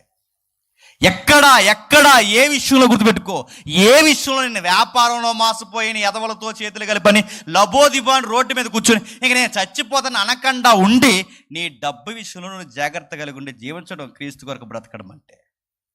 ప్రతి సెక్టార్లో నీకు తెలివితేటలుండవు. ఉద్యోగం చేస్తున్నావా? తెలుగుగా వ్యవహరించు. ఒక సంసారం చేస్తున్నావా? తెలుగుగా వ్యవహరించు. ఒక విద్యార్థిగా ఉన్నావా? ఒక తెలివితేటలతో వ్యవహరించే జీవనశైలి అలవాటు చేసుకో. నువ్వు ఇంతకింత తెలివి కొట్టినావంటే బయట వాళ్ళు మాట్లాడుకోవాలి, వీడు క్రీస్తుని నమ్ముకున్న బిడ్డరా, వీడు ఎక్కడ పడితే ఏది పడితే అందులో ఇన్వాల్వ్ అవ్వడం, వీడికి తెలివితేటలు ఎక్కువ అని చెప్పుకుంటున్నారా? దగాపడే విషయాల్లో మొదటి వరుసలో ఉంటున్నాం మనం. పౌలు గారు అంటున్నారు, క్రీస్తు కొరకు జీవించడం అంటే తెలివి ఉండాలి, వివేచన ఉండాలి, అనుభవ జ్ఞానం ఉండాలి, అంతకు మించిన అభివృద్ధి మీరు కలుగుతుండాలి. కిందకి అంటున్నాడు, ఈ సమాజాన్ని ప్రేమించే ప్రేమ విషయంలో కేవలం ప్రేమ ఒక్కటి ఉంటే తెలీదు, నిష్కాపటకమైన జీవితం ఉండాలి, నిర్దోషత్వం కలిగిన జీవితం ఉండాలని ప్రార్థిస్తున్నాను. అంటే కేవలం ప్రేమిస్తూ కూర్చుంటే పరిశుద్ధత రాదంట, గుర్తుపెట్టుకోండి. సొసైటీలో ఈరోజు ప్రేమించే ప్రేమికులు చాలా ఎక్కువైపోయారు. లేరు? ఒకప్పుడు సమాజాన్ని ప్రేమిస్తానే సమాజ సంస్కర్తలు ఉండేవారు, క్రైస్తవ్యాన్నే కాపీ కొట్టారు. రోగుల్ని ప్రేమిస్తున్నాం, వాళ్ళని ప్రేమిస్తున్నాం, ఇది ప్రేమిస్తున్నాం, అది ప్రేమిస్తున్నాం అంటున్నాం. కేవలం ప్రేమిస్తున్నామని చెప్పినంత మాత్రాన మన ప్రేమ స్పష్టమైనది, పవిత్రమైనది కాదు. ఎందుకంటే మనం ఎవరిని ప్రేమించినా ఎవరి ద్వారా ప్రేమించాలి తెలుసా? క్రీస్తు ద్వారా ప్రేమించాలి. ఒక ఉదాహరణ చెప్తాను వినండి. ఈ మధ్యకాలంలో చాలామంది అందరిని ప్రేమిస్తున్నాం అని చెప్పి సేమ్ క్రైస్తవ్యంలాగే బట్టలు వేసుకుని తెల్ల బట్టలు వేసుకుని తిరుగుతున్నారు కొంతమంది. నేను పేరు చెప్పాలండి. మరికొంతమంది వింత వింత ప్రాక్టీలు చేసి మేము కూడా సమాజం పట్ల మాకు స్పృహ ఉందని తిరుగుతున్నారు. కొంతమంది ఏం చేస్తున్నారంటే మాకు పేదలంటే ఇష్టం అని చెప్పి 100 రూపాయలు ఖర్చు పెట్టి యూట్యూబ్లో 1000 రూపాయలు పబ్లిసిటీ చేసుకుంటున్నారు లేదా? వీళ్ళందరూ రకరకాల ప్రయత్నాలు చేస్తున్నారు. అడుగుతున్నాను, చాలామంది మిలియన్ వ్యూస్ ఫాలో అయిపోయే వీడియోస్ ఉన్నాయి. ఏం చేస్తున్నారు అంటే కొంతమంది వ్యక్తులు ఉన్నారు, ఈ మధ్య అలవాటు అయిపోయింది. ఆ ఇంటికి వెళ్ళడం, ఆడికి 100 ఇవ్వడం, అక్కడ వీడియో డిజైన్ చేయడం, ఆ వీడియో తెచ్చి యూట్యూబ్లో పెట్టడం, ఆడు వెనకాల మనకు పబ్లిసిటీ, వీడికి పేదల పట్ల ఎంత ప్రేమో అని. ఇలాగే మిలియన్ వ్యూస్ ఫాలో అయ్యారు, చాలామంది ఫాలో అయ్యారు. ఇటీవల కాలంలో బయటపడింది చెప్పిన, వీడు చేస్తున్నది 100 సహాయం, దోషిస్తున్నది మాత్రం చెప్పండి కోట్ల రూపాయలు దోస్తున్నాడు. ఆలస్యంగా వీళ్ళకి వచ్చింది. గుర్తుపెట్టుకోండి, మనం సమాజాన్ని ప్రేమిస్తున్నామన్న ఒక ముసుగేసుకుంటే ఆ ప్రేమలో యేసుక్రీస్తు అనే ఒక వ్యక్తి లేకపోతే ఆ ప్రేమ వెనకాల ఏముంటుంది చెప్పినా ఖచ్చితంగా మోసం ఉంటుంది. నీకు ఊరికి ఒకడు అందిస్తున్నాడంటే ఎలా ఇస్తాడు? నీకు ఊరికి ఒకడు 1000 రూపాయలు ఇస్తున్నట్టు ఎలా ఇస్తాడు? ఒకడు ఊరికే వచ్చి నీకు సహాయం చేస్తున్నా ఎందుకు చేస్తాడు? వాడికి ఏదో స్వార్థం లేకుండా వచ్చి నీకు సహాయం చేస్తాడు. కనీసం వాడి ఫోటో అన్నా బయట వేసుకోవడానికి కన్నా నీకు 1000 ఇస్తాడు. 10 రూపాయలు పులిహార పెంచి 1000 సార్లు చెప్పుకునే లేరండి. ఎందుకు చెప్పుకుంటున్నాడు? వీడు ఏదో పబ్లిసిటీ చేసుకుంటున్నాడు. దేనికి? వీడికి ఏదో స్వార్థం ఉంది. ఎవరైనా ఊరికే వచ్చి మనల్ని ప్రేమిస్తున్నారంటే మన వలన వాళ్ళకి ఏదో లబ్ధి ఉంది. లేరా సోషల్ మీడియాలో? అర్జెంటుగా వస్తారు, చాలా వీడియోలు నేను పేర్లు చెప్పట్లేదు. అర్జెంటుగా వస్తారు, ఆడ కూర్చుంటారు, ఆ బయట ఇలాగ వచ్చినట్టంట పెరట దగ్గరట 4-5 లక్షల రూపాయలు కట్టలు పడేశారు. ఎవడా అంత డబ్బులు ఎక్కువైపోయి ఎవడంటే పడేసింది అక్కడ? అంత డబ్బులు ఎక్కువైపోయి ఆ పెరట దగ్గర 4-5 లక్షల కట్టలు ఎవడ పడేశాడు? ఆడు 4-5 లక్షల కట్టలు పడేశాడు. కానీ వెనకాల పోతున్నాయి చాలా కట్టలు ఉన్నాయి. ఇవన్నీ మనకు తెలియదు. ఇదంతా బిజినెస్ నడుపుతున్నాను. క్రీస్తు లేకుండా ఒకరిని మనం ప్రేమిస్తుంటే దాని వెనకాల ఖచ్చితంగా చీకటి కోణం ఉంటుంది. క్రీస్తు లేకుండా ప్రేమించే ప్రతి ఒక్కడు స్వార్థంతో ఉంటుంది. మీకు చెప్తాను ఏమంటే, థాయిలాండ్లో బౌద్ధిజం ఎక్కువ. ఆ తర్వాత చైనా, టిబెట్ ఏ ప్రాంతాలు ఉన్నాయో ఇక్కడ బౌద్ధిజం ఎక్కువ. ఈ బౌద్ధిజం ఉన్న దగ్గర సుమారు ఒక అమ్మాయి 250 మందికి, ఒక అమ్మాయి థాయిలాండ్ మాంకులందరికీ అలవాటు పడి 250 మందికి HIV అంటించిందండి. అరే ఈ థాయిలాండ్లో ఏం చెప్తున్నారు? బౌద్ధిస్టులు, వీళ్ళెవరు మాంకులు, వీళ్ళందరూ 250 మంది ఎలా HIV అంటించుకున్నారంటే వాళ్ళందరూ సమాజాన్ని ప్రేమిస్తున్నాం, శాంతి అది అని చెప్పిన వీళ్ళు ఇంత ప్రాబ్లమెటిక్ విషయాలు ఎలా పడ్డారంటే, క్రీస్తు లేని ఏ సేవ అయినా, క్రీస్తు లేని ఏ ప్రేమ అయినా, క్రీస్తు లేని ఏ పరిచర్య అయినా ఖచ్చితంగా చీకటి ఖచ్చితంగా ఇన్వాల్వ్ అయి ఉంటుంది. పాపం ఖచ్చితంగా దాంట్లోకి ఎంట్రీ ఇస్తుంది. అందుకే మన ప్రేమను కూడా ఎలా చూపించాలి తెలుసా? నీ ప్రేమలో స్వచ్ఛత, నీ ప్రేమలో పవిత్రత, నీ ప్రేమలో తెలివితేటలు, నీ ప్రేమలో వివేచన ఉండాలంటే వీటన్నిటికీ మూలం నీ లైఫ్లో ఎవరు ఉండాలి చెప్పండి? ప్రభు అయిన యేసుక్రీస్తు ఉండాలి. అది క్రీస్తు కొరకు బ్రతకడం అంటే. లివింగ్ ఫర్ క్రైస్ట్ అంటే చర్చికి వచ్చి వెళ్ళిపోవడం కాదు. లివింగ్ ఫర్ క్రైస్ట్ అంటే కేవలం పాటలు పాడి వెళ్ళిపోవడం కాదు. క్రీస్తు కొరకు బ్రతకడం అంటే నేను సమాజాన్ని ప్రేమిస్తాను, ఆ ప్రేమ క్రీస్తు ద్వారా ప్రేమిస్తాను. నేను సమాజానికి ఒక 100 ఇస్తాను, ఆ 100ను ఆ 100 ఇచ్చిన సంగతి మరుగు చేసి నా ప్రభు దీన్ని గ్రహిస్తున్నాడని ఇచ్చిన దాన్ని మర్చిపోతాను. అంటే నా ప్రేమ, నా అనురాగము, నా శ్రేష్టమైన ప్రతి కార్యము సమాజం దృష్టిలో హైలైట్ అవ్వకుండా నేను ఎప్పుడు తగ్గుంటానో తెలుసా?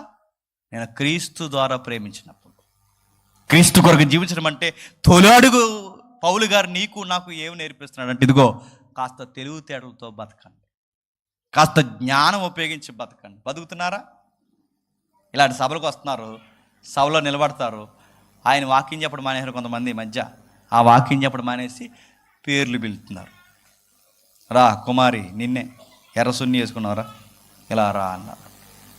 ఈ వాలంటీర్లకు పని పాట ఉండదు, మరి ఇలా చదువుకున్నారు లేదు నాకు తెలియదు.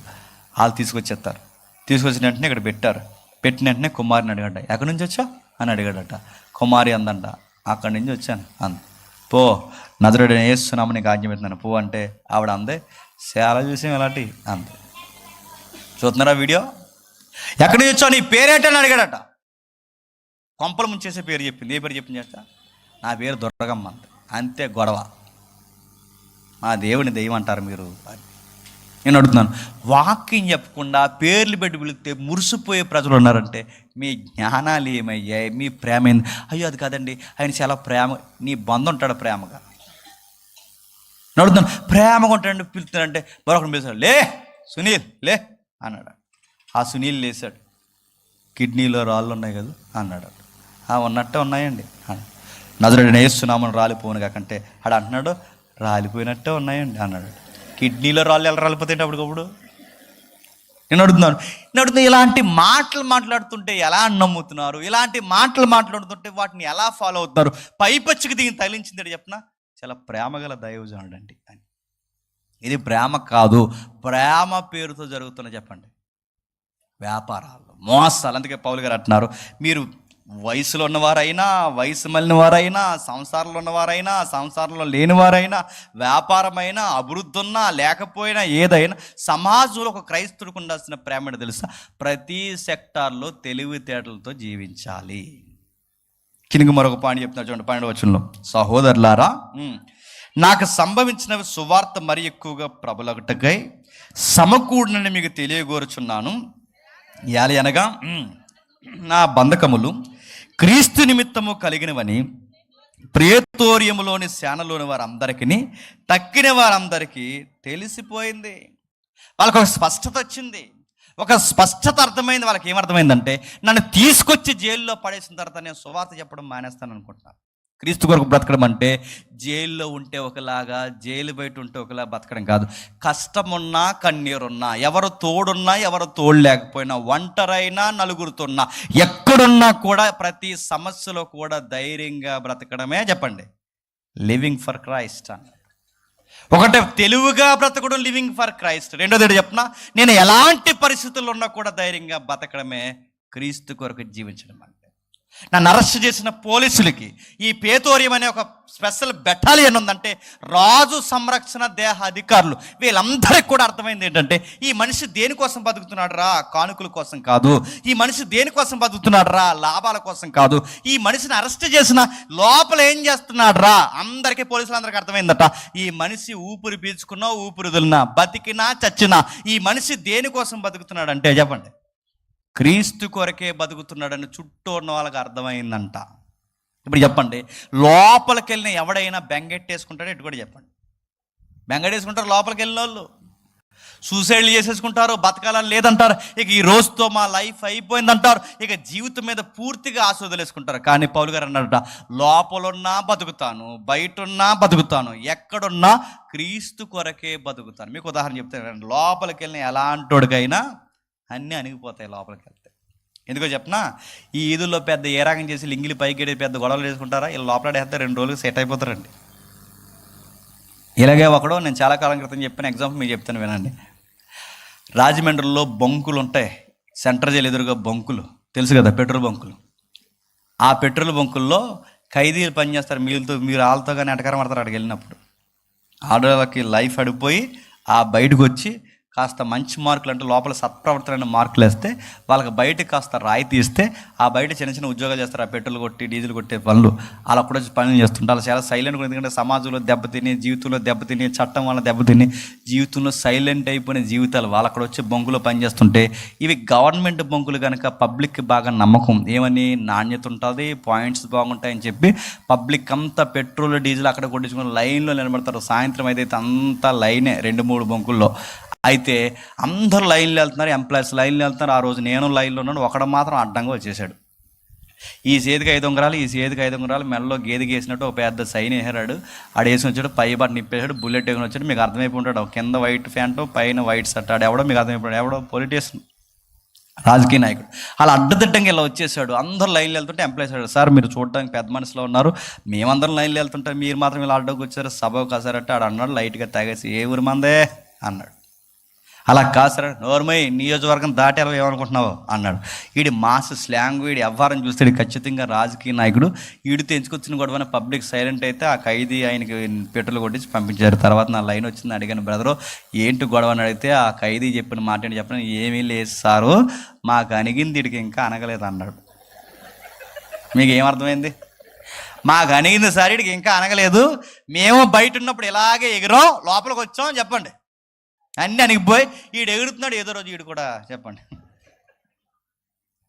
బయట మీసాల మెలేసినా, బయట ఎంత మూతుబరులుగా చెప్పినా, జైలు అంటే ఎవడికైనా మళ్ళీ చెప్తున్నాను ఎన్నులో వణుకు పుడతాది. కానీ ఒక క్రైస్తవుడు గుర్తుపెట్టుకోండి, అది కష్టమైన నష్టమైన, అది 4 గోళ్ళైనా బయట అయినా, మనిషి చుట్టూ ఎన్ని ఉరుతాళ్ళు బిగిసిపోయినా వాడంత ధైర్యంగా సింహంలా ఎలా ఉండగలుగుతున్నాడంటే వాడు క్రీస్తు కొరకు బతుకుతున్నాడు కనుక. గుర్తుపెట్టుకో.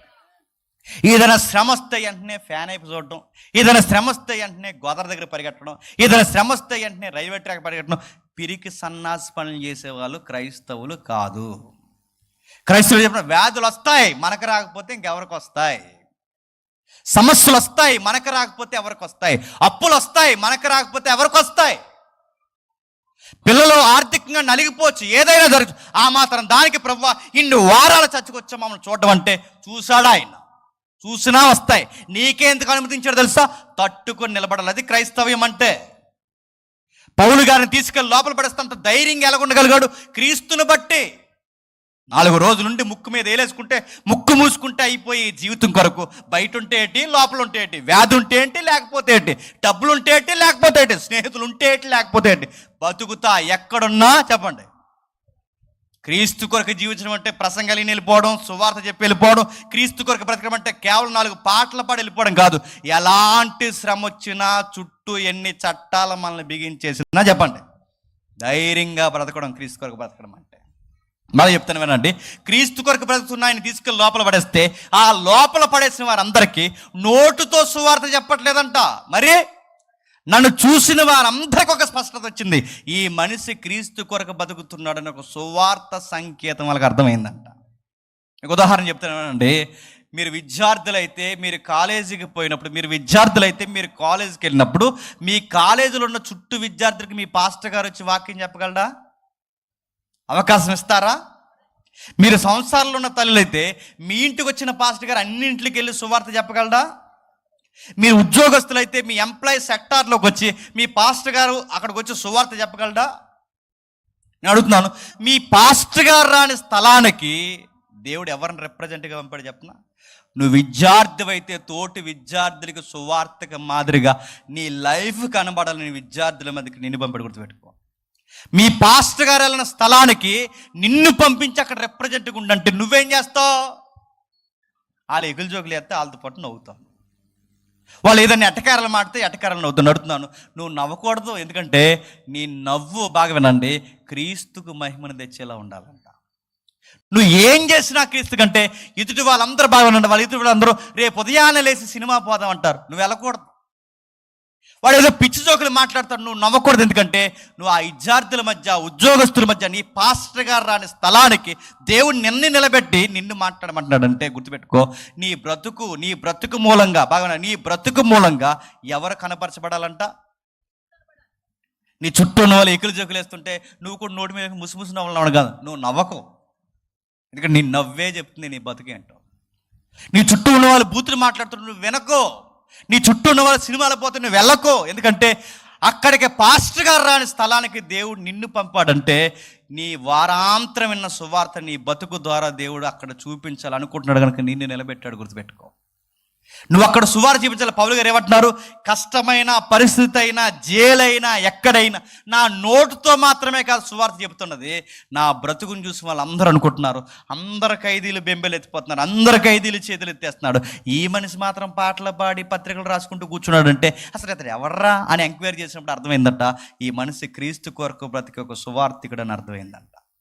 ఇప్పుడు చెప్పండి, బాధ వచ్చినా, సమస్య వచ్చినా బయట వాళ్ళు కుంగిపోతారు, బాధ వస్తే పురుగుల మందులు తాగుతారు, బాధ వస్తే వాళ్ళ కంగారు అయిపోతారు, బాధ వస్తే ఎక్కడెక్కడికో సలహాలు పరిగెడతారు. కానీ మీరు కునిగిపోకూడదు. బయట వాళ్ళకి అర్థం అవ్వాలి, అరే మీకు వచ్చిన బాధలు మాకు వస్తే మేము ఎప్పుడే ఎగిరిపోదు, మీరు ఎంత ధైర్యంగా మీరు ఎలా ఉండగలుగుతున్నారు అన్నప్పుడు వాళ్ళ మీ బ్రతుకు ద్వారా మీరు ఇవ్వాల్సిన ఆన్సర్ చెప్పినా, మేము చర్చికి పోతాం అందుకు ఇంత ధైర్యంగా ఉంటాం, మీరు కూడా మాలాగా చర్చికి వస్తే చెప్పండి. అలా ఉండాలట మన బ్రతుకు. అలా ఉన్నామా?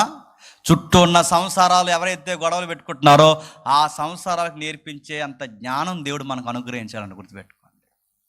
స్నేహితులకి స్నేహం ఏంటో నేర్పించేలా ఉండాలట, ఇరుగు పొరుగు వారికి మాదిరి ఏంటో నేర్పించేలా ఉండాలట. మనం ఎక్కడున్నా కానీ మన బ్రతుకుల్లో ఎవరిని చూపించాలి చెప్పండి? క్రీస్తుని చూపించాలి. అంటే క్రీస్తు కొరకు బ్రతకడం అంటే నేను ముగిస్తున్నాను బాగా. క్రీస్తు కొరకు బ్రతకడం అంటే ఏం పని చేస్తున్నామో జ్ఞానం ఉండాలి.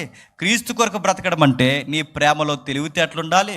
క్రీస్తు కొరకు బ్రతకడం అంటే ఎలాంటి ఉప్పెన్ లాంటి పరిస్థితులు వచ్చినా చెప్పండి ధైర్యంగా నిలబడాలి. డాక్టర్ గారి దగ్గరికి వెళ్ళిన వెంటనే డాక్టర్ గారు పైనుంచి కింద చూసి అన్నారట, ఒకడు వచ్చావా ఎవరినైనా తీసుకొచ్చావా, అంతేటికి 2 మోసం అయిపోయినాను వెంటనే. డాక్టర్ గారు పైనుంచి కింద చూస్తే నీకు భయం వేస్తుందంటే నువ్వు అసలు బిలీవరవేనా? ఐసీలో పెట్టిన వాళ్ళు చెప్తున్నాను, ఐసీలో పెట్టినా తీసుకెళ్ళి ఐసీలో పెట్టినా చుట్టూ ఉన్న రోగుల ప్రవర్తన ఒకలా ఉండాలి. చెప్పండి నీ ప్రవర్తన ఒకలా ఉండాలి, గుర్తుపెట్టుకో. డాక్టర్ అడగాలి ఎంత ధైర్యంగా నువ్వు ఎలా ఉండగలుగుతున్నావు అయ్యి అంటే నీ ధైర్యం నువ్వు వైద్యం చేస్తున్న డాక్టర్కి ఒక సువార్త వాళ్ళు, గుర్తుపెట్టుకో. డాక్టర్ గారు మన ఎంక చూడకుండా పైకి మొత్తం అలా సీటు పొడుగ్గా రాహేస్తున్నాడు అనుకోండి భయం వేస్తుంది మనకి. సరే ఇటు సార్ రాహేస్తున్నారండి ఎన్నైనా అని. ఎవరికి రాని వింతైన రోగం నీకు వచ్చిందా రానియండి సార్, నా దేవుడు పర్మిషన్ అనుకోండి. ఏది అది ఇందాక మంచి పాడపాడు కథ మొత్తం చెప్పండి. ఆ రైటర్కి మంచి ఉద్దేశం ఉంది, నడుపుతున్నాను. కథ మొత్తం మార్చగలడు అంటే ఎలాంటి స్థితిలో అయినా నేను మార్చగలడు. అది ఐసీ అయినా మార్చగలడు, నువ్వు తాగుబోతు అయినా మార్చగలడు, నువ్వు తిరిగిపోతైనా మార్చగలడు. ఆయన చేతుల్లో మన జీవితం అంటే మన కథనే చెప్పండి మార్చే కథానాయకుడిగా నీ జీవితంలో ఇన్వాల్వ్ అవుతాడు ఆయన. అందుకే పౌలు గారు అంటున్నారు, ఆయనకు లోపడండి, ఆయన కోసం బతకండి, ఆయనకి రిప్రజెంట్గా నిలబడండి. ఎలాంటి పరిస్థితుల్లో మన ధైర్యం చూపిస్తే మన ధైర్యం ఇతరులకు ఏమవ్వాలి చెప్పండి ఒక సువార్త అవ్వాలి. క్రీస్తు కొరకు బ్రతకడం అంటే లివింగ్ ఫర్ క్రైస్ట్ అంటే ఇంటి బయట కొత్త ఇల్లు కట్టుకుని బోర్డు పెట్టుకోవడం కాదు. లివింగ్ ఫర్ క్రైస్ట్ అని, లివింగ్ ఫర్ క్రైస్ట్ అంటే శ్రమలు వచ్చినా శ్రమల్లో కూడా చెప్పండి ధైర్యంగా ఉండాలి. మూడోది ఏదో చెప్తున్నాడు చూడండి, ఇదే 2వ అధ్యాయం, ఇదే ఫిలిప్పీయులకు రాసిన పత్రిక 2వ అధ్యాయం, ఫిలిప్పీయులకు రాసిన 2వ పత్రిక 19వ వచనం చూడండి, క్షమించండి 2వ అధ్యాయం 19వ వచనం. నేనును మీ క్షేమము తెలుసుకుని కోరిన వాడై ధైర్యము తెచ్చుకునే నిమిత్తం తిమోతిని శీఘ్రముగా మీ యొద్దకు పంపుటకు ప్రభు అయిన యేసునందు నిరీక్షించుచున్నాను. అతని వంటి వాడు ఎవడును లేడు. బాగా వినాలి, బాగా వినాలి. ఇక్కడ ఏదో చెప్తున్నాడు చూడండి. ఒకటి క్రీస్తు కొరకు బ్రతకడం అంటే ప్రేమలో తెలివితేటలు వివేచన చూపించడం. క్రీస్తు కొరకు బ్రతకడం అంటే ప్రతి శ్రమలో చెప్పండి ధైర్యంగా నిలబడ్డం. ఇక్కడ క్రీస్తు కొరకు బ్రతకడం మరొక సంగతి ఏమి నేర్పిస్తున్నాడు అంటే తిమోతి ఎపఫ్రొదితు అనే 2 వ్యక్తులు ఉన్నారట. 3వ వ్యక్తి కలిగిపోతే పౌలు ఉన్నాడట. ఈ 3 వ్యక్తులట క్రీస్తు కొరకు బ్రతుకుతున్నాడు. అంటే క్రీస్తు కొరకు మీరు ఎలా బ్రతుకుతున్నారా అంటే పౌలు గారికి అప్పటికే కడుపు జబ్బు ఉందంట. పౌలు గారికి కడుపు జబ్బే కాదు, ఈ కింద ఎపఫ్రొదితు అనే ఒక ఆయన 25-26 వచనాల్లో ఈ వ్యక్తికి కూడా చాలా పెద్ద రోగం ఉందంట. ఆయనకి ఎందుకు రోగం వచ్చిందంటే హిస్టరీ ఇలా సెలవిస్తుంది. ఆయనకి ఎందుకు రోగం వచ్చిందంటే ఇదే జైల్లో ఉన్నప్పుడు అంతకుముందు దర్శించడానికి వెళ్ళాడుగా పౌలు గారిని. అంతకుముందు దర్శించడానికి వెళ్ళినప్పుడు ఈ దొమ్మి కేసుల్లో ఎవరిని కొట్టేశారట? ఎపఫ్రొదితుని కొట్టారట. ఆ కొట్టిన దెబ్బలకి ఎవరు అనారోగ్యం పాలైపోయారు తెలుసా? ఎపఫ్రొదితు. అంటే ఈయనకి డిసీజ్ రావడానికి, యంగ్ బాయ్స్కి డిసీజ్ రావడానికి కారణం ఏంటంటే ఒకటి సువార్తలో విరామం లేకుండా తిరగడం, 2 ఎపఫ్రొదితులట ఆయన్ని కొట్టడం వలన ఆయన వ్యాధిగ్రస్తుడు అయిపోయాడట. ఇంత వ్యాధి పెట్టుకుని ఇంత ఇబ్బందులు పెట్టుకుని ఏదో చెప్తున్నాడు చూడండి 26వ వచనంలో, అతడు రోగి అయినని మీరు ఇంటిరి గనుక అతడు మిమ్మల్ని అందరినీ చూడ మిగిలి అపేక్షించగలవాడే విచారపడుచున్నాడు. నిజముగా అతడు రోగి అయి సావునకు సిద్ధమై ఉండెను కానీ దేవుడు అతన్ని కనికరించడు. అది ఎంత మాత్రమే గాక నా దుఃఖము మీద దుఃఖము కలుగుండుటకై నన్నును కనికరించిన. ఇప్పుడు బాగా వినండి, నన్ను జైల్లో పెట్టారని ఒక బాధ ఎక్కువైపోయింది, సంఘానికి దూరమైన బాధ ఎక్కువైపోయింది, అన్ని బాధలు ఎక్కువైపోతున్నప్పుడు ఇలాంటి సహోదరుడు నా వలన భయంకరమైన బాధ అనుభవిస్తున్నాడు. ఈ దుఃఖం ఇంకా అధికం అయిపోకుండా దేవుడు ఆ వ్యక్తిని కనికరించాడు. అంటే వీళ్ళకి చాలా ప్రాబ్లమ్స్ ఉన్నాయి. తిమోతి గారికి అనారోగ్యం ఉంది, ఎపఫ్రొదితుకి అనారోగ్యం ఉంది. ఇలాంటి అనారోగ్యాలు ఉన్నప్పుడు మీరు ఏం చేస్తున్నారయ్యా అంటే 2 అన్నారట, సంఘం కోసం బతకడానికి మేము చచ్చిపోతాం సార్ అన్నారంట. క్రీస్తు కొరకు బ్రతకడం అంటే గుర్తుపెట్టుకోండి, వచ్చాము వెళ్ళాం కాదు. నీ తోటి విశ్వాసుల కొరకు కొన్ని విషయాల్లో నువ్వు స్ట్రాంగ్గా డెసిషన్ తీసుకోవాలంట. మందు లేక ఏడుస్తున్న తల్లులు ఉంటే అవసరమైతే నీ జేబుల్లో ఉన్న డబ్బులే తీసి ఖర్చు పెట్టాలి. నీ రోగాల కోసం, నీ అప్పుల కోసం, నీ ఇంటి సమస్యల కోసం ఆలోచించడం భక్తి కాదు. ఇతరుల యొక్క సమస్య కొరకు వాళ్ళని చూడడానికి సావసిద్ధమై ఉన్న గడియల్లో కూడా వాళ్ళ కొరకు ఏదో ఒకటి చేసి ఒక స్టాండింగ్ ఉంటుంది చూస్తారు, అది క్రీస్తు కొరకు బతకడం. తిమోతి అపప్రతిత ఏం చేస్తున్నారు తెలుసా? అరే మీ ఫ్యామిలీస్ కోసం మీరు ఆలోచించరు, మీ వ్యక్తిగతమైన విషయాల కొరకు ఆలోచించరు, ఎప్పుడు ఇతరుల భారాల మీద వేసుకోవడానికి ఇవే మీరు చూస్తారేంటి అంటే వాళ్ళిద్దరు అన్నారట, మేము క్రీస్తు కొరకు బతుకుతున్నాం సార్, వీళ్ళని చూడాలి సార్, సంఘాన్ని మేము చూడాలి సార్, విశ్వాసులు మేము చూడాలి సార్, ఇరుగు పొరుగు పేదలు ఎవరైతే ఉన్నారో వాళ్ళని చూడాలి సార్. అరే మీ సమస్య ఉందో, మీ ముందు మీ ఆరోగ్యాలు, మా ఆరోగ్యాలు ఏమైపోయినా పర్లేదు సార్, ఇతరులు ఆరోగ్యంగా ఉన్నారు లేదు మేము చూడాలి సార్. అందరూ సొంత కార్యాలు చూసుకుంటారు, అందరూ తమ ఇంటి కార్యాలు చూసుకుంటారు, కానీ వీళ్ళిద్దరు మాత్రం ఎవరి కార్యాలు చూస్తారు చెప్పండి? అందరి కార్యాలు చూస్తారంట. అందరి కార్యాలు క్రీస్తు ద్వారా క్రీస్తు కార్యాలు జరిగిస్తారట. ఎందుకు ఇలా చేస్తారంటే యేసుప్రభు కూడా ఇదే గుణం అంట. వాళ్ళింట్లో ఎవరో చనిపోతే వాళ్ళింటికి సంబంధం లేని ఇంటికి ఈయన వెళ్ళి ఆ పాడి ముందు నిలబడి ఈయన ఆడాల్సినంత అవసరం ఎందుకు వచ్చిందండి? అది ఇతరుల కొరకు బ్రతకడం అంటే గుర్తుపెట్టుకో. యేసుప్రభు ఎలా జీవించాడంటే ఇతరుల బాధ మీదేసుకున్నాడు. వాళ్ళింట్లో ఏదో గొడవ జరిగితే నీకెందుకు ఆ గొడవలో దూరుతున్నావంటే గుర్తుపెట్టుకో, ఆ గొడవలు అలా ఉంటే వాళ్ళు నశించిపోతారు కనుక అది నేను మీదేసుకుంటాను, ఎందుకంటే నా తోటి విశ్వాసులు గనక.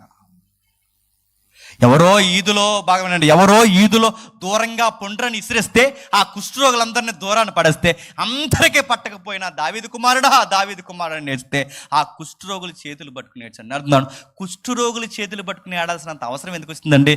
క్రీస్తు అలాగే జీవిస్తాడు. రోగుల్ని పట్టుకుంటాడు, వ్యాధిగ్రస్తుల దగ్గరికి పోతాడు, చనిపోయిన ఇంటికి పోతాడు. ఎవరింట్లోనో పెళ్ళి ఆగిపోతే వాళ్ళింటి పెళ్లి గౌరవం ఈదిని పడిపోతుంటే ఆ పెళ్లి గౌరవం ఈదిని పడిపోకూడదని ఆ పెళ్లిలో ఉన్న గౌరవాన్ని కాపాడడానికి అక్కడి స్టాండింగ్ తీసుకోవాల్సిన అవసరం ఎందుకు వచ్చింది? ఆ కానాను వివాహంలో ఆ పెళ్లి గౌరవాన్ని ఈయన ఎందుకు నిలబెట్టాలండి? ఎవరికైనా గౌరవం పోతుందంటే ఆ గౌరవాన్ని మీదేసుకుంటాడు. ఎవరికైనా ప్రాణం పోతుందంటే ఆ ప్రాణాన్ని నిలబెట్టడానికి ఏదో చేస్తాడు. ఎవరైనా రోగులు ఉన్నారంటే ఆ రోగులు చేతులు పట్టుకుంటాడు. ఇది క్రీస్తు కొరకు జీవించిన అడుగుతున్నాను. ఎంతసేపు నీ ఇంటి గొడవలు, నీ రోగాల గొడవలు తప్ప పక్కింట్లో నీ తోటి విశ్వాసకి ఏదైనా జరుగుతుందంటే ఎప్పుడైనా ఒక మెడిసిన్ చీటు కొనిచ్చావా? నీ ఎదురు పొరుగు వాళ్ళకి తోడలేక ఒక సమస్యలో ఒంటరిగా చిదిగిపోయి నశించిపోయే పరిస్థితుల్లో, ఊరేసుకుని చచ్చిపోయే పరిస్థితుల్లో మీకు ఎందుకు మేము ఉన్నాం సంఘంగానే ఒక ధైర్యం చెప్పి ఒక మాట ఎప్పుడైనా కొంపకెళ్ళి చెప్పావా? నీ అప్పులు గొడవలు, నీ బాధలు, నీ సమస్యలు, నీ రోగాలు తప్ప. తిమోతిని చూడు, తిమోతికి ఎన్ని బాధలున్నా, ఎపఫ్రొదితుకి ఎన్ని బాధలున్నా పోయి ఇతరులు బాగుండాలని కోరుకున్నారు. ఇతరులు బాగుండాలని కోరుకునే జీవితాన్ని ఏమంటారు తెలుసా? క్రీస్తు కొరకు జీవించడం అంట. మన సమస్యలు ఎలా ఉన్నా, మన బాధలు ఎలా ఉన్నా, మన చుట్టూ ఉన్నవారు సమాధానకరంగా జీవించడానికి వాళ్ళ కొరకు ఏదో ఒకటి చేస్తాను చూసారా? అదే క్రీస్తు కొరకు బ్రతకడం అంటే. తిమోతి కానీ, ఎపఫ్రొదితు కానీ, పౌలు కానీ వారికి ఎన్నో సమస్యలు ఉన్నా ఇతరుల సమస్యలను మీదేసుకునేవారు. మనం మీదేసుకుంటామా? మీదొద్దు, కనీసం వాళ్ళకి ఒక మాట సాయం చేస్తున్నావా? ఏమైందిరా, అలా ఉన్నావేట్రా, నీ బాధ ఏంట్రా అని ఎప్పుడన్నా మనసు ఒక్కడితో మాట్లాడతావా? నీకు అన్ని ఎమర్జెన్సీ గొడవలే. ఎప్పుడు ఇంటికి పోదాం, ఎప్పుడైనా ప్రార్థనలు వేసిన వెంటనే ఈ చర్చలో చూడండి, ఎప్పుడైనా తుపాకీ దెబ్బ కనబడరండి, వెళ్ళిపోతారు వెంటనే. కాస్త నిలబడు, ఆ వచ్చిన వాళ్ళు ఏటో మాట్లాడు, వాళ్ళు ఏటో స్నేహితులు ఏటో మాట్లాడు, ఇలా ఉన్నారేంటో అడుగు. ఏమన్నా అడుగుతావా? ఏమన్నా అడిగితే ఇలా అడుగుతావు, సెంటు ఎంత పడుతుందని అడుగుతావు, సెంటు. ఏమన్నా అడిగితే చిన్నంచా పెద్దంచా అని అడుగుతాను. ఇవి అడుగుతావు తప్ప ఏంటి తిన్నారా, ఉన్నారా, మీ బాధలు ఏంటి, అయ్యో అలా జరిగిందా, నలుగురు కూడుకుందో, ఏదో ఒక సహాయం చేద్దాం, ఎప్పుడు అనేది ఉందా? పైపసికి ఎదవా కామెంటరీ అడి చెప్పనా, ఏదో చేసుంటారు దేవునికి వ్యతిరేకంగా, లేకపోతే వాళ్ళకి ఎందుకు ఇలా జరుగుతుంది? ఏదో జరుగుంటుంది దేవుడికి ఎదురు. నడుతున్నాను, దేవుడి పేరు చెప్పి ఇంకా కృంగదీస్తున్నావు అంటే తొంగలో తొక్కుతాడు దేవుడు. ఏమనుకుంటున్నావు? నీకు చేతనైతే సాయం చేయి, నీకు చేత కాకపోతే నోరు మూసుకుని పో. అంతేగాని బోర్డు కామెంటరీలు చేసావంటే నిన్ను, నీ కుటుంబాన్ని ఎక్కడ కూర్చోబెట్టాలో అక్కడ కూర్చోబెడతాడు దేవుడు. ఎవరు? తిమోతికి చూడు, తిమోతి పాపం చేస్తూ వచ్చింది కొడుపు చెప్పు. తిమోతి ఏదో పాపం చేస్తుంది కొడుపు చెప్పు. ఎపఫ్రొదితుకి ఏదో నేరం చేస్తుందా? వాళ్ళు ఏమీ లేదు, సేవలో దెబ్బలు తిన్నారు, సేవలో అరిగిపోయారు, నిద్ర లేక ఆకలి దప్పులతో నలిగిపోయి చివరికి హెల్త్ పాడు చేసుకున్న, ఆరోగ్యాలు పాడు చేసుకున్న. ఇతరులు ఆరోగ్యంగా ఉన్నారు లేదు చూసుకుంటున్నారండి. ఎందుకంటే మాకు సంఘం పిచ్చి సార్ అన్నారు, మాకు విశ్వాసాలు పిచ్చి సార్. అంటే క్రీస్తు కొరకు బ్రతకడం అంటే కేవలం కూర్చుని వెళ్ళిపోవడం కాదండి. ప్రేమగా బ్రతకాలి, నలుగురితో సమాధానంగా ఉండాలి, సమస్యలు ఏమొచ్చినా ధైర్యంగా నిలబడాలి. మన ధైర్యం చూసి భలే నిలబడుతున్నారా వీళ్ళ, మనం కూడా బ్రతకాలని వాళ్ళకి అనిపించాలి. మూడోది చెప్పిన ఇతరుల యొక్క బాధలు మనం చెప్పండి మీదేసుకోవాలి. ఇది క్రీస్తు కొరకు బ్రతకడం అంటే. ఇంకా ఏం చెప్తున్నాడు ముగిద్దాం ఒక్కసారి. ఇదే 4వ అధ్యాయం తీయండి ఒక్కసారి. ఇదే ఫిలిప్పీ పత్రిక ముగించేద్దాం. ఇదే ఫిలిప్పీ పత్రిక 4వ అధ్యాయం, ఫిలిప్పీ పత్రిక 4వ అధ్యాయం 8వ వచనం.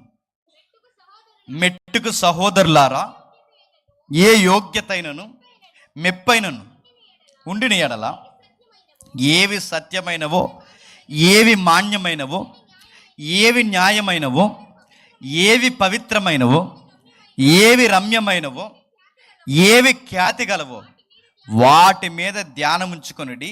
మరియు మీరు నా వలన సంఘముగా మీరు ఏవి నేర్చుకుని అంగీకరించుతారో నా యందున్నట్టుగా ఏవి వింటిరో, ఏవి చూతురో వాటిని చేయుడి.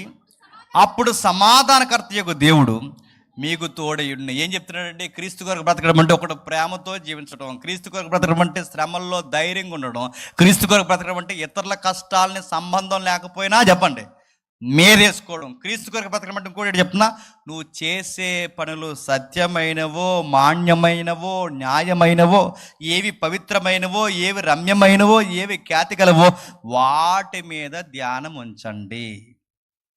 వాట్సప్ డిపి పెడితే ఎవరికి మహిమ రావాలి తెలుసా? దేవుడికి రావాలి. నువ్వు వాట్సాప్లో ఒక స్టేటస్ పెడితే ఎవరికి ఖ్యాతి రావాలి తెలుసా? దేవుడికి రావాలి.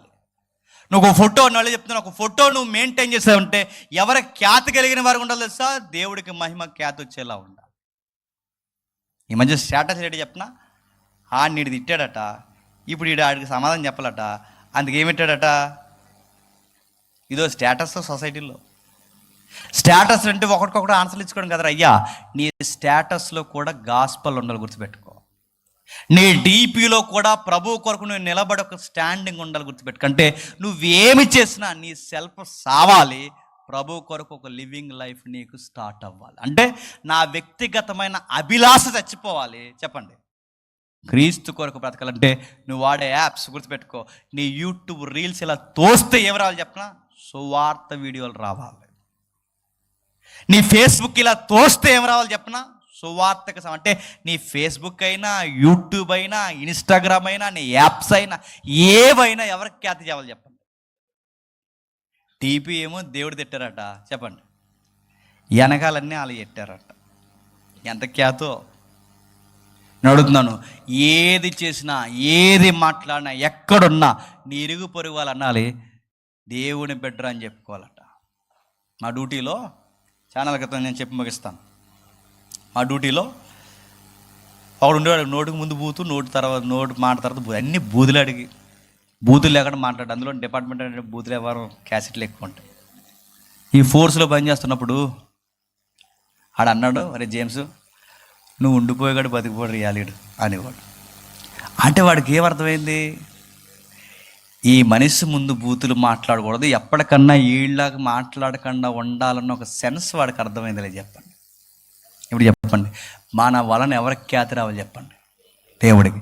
నువ్వు ఉద్యోగం చేసినా, సంసారం చేసినా, ఏం చేసినా, మొబైల్స్ వాడినా, బట్టలు వేసుకున్నా, నలుగురు దిక్కు నిలబడినా, మనం ఏమి చేసినా సత్యము వలన ఎవరికి ఖ్యాతి రావాలి చెప్పండి?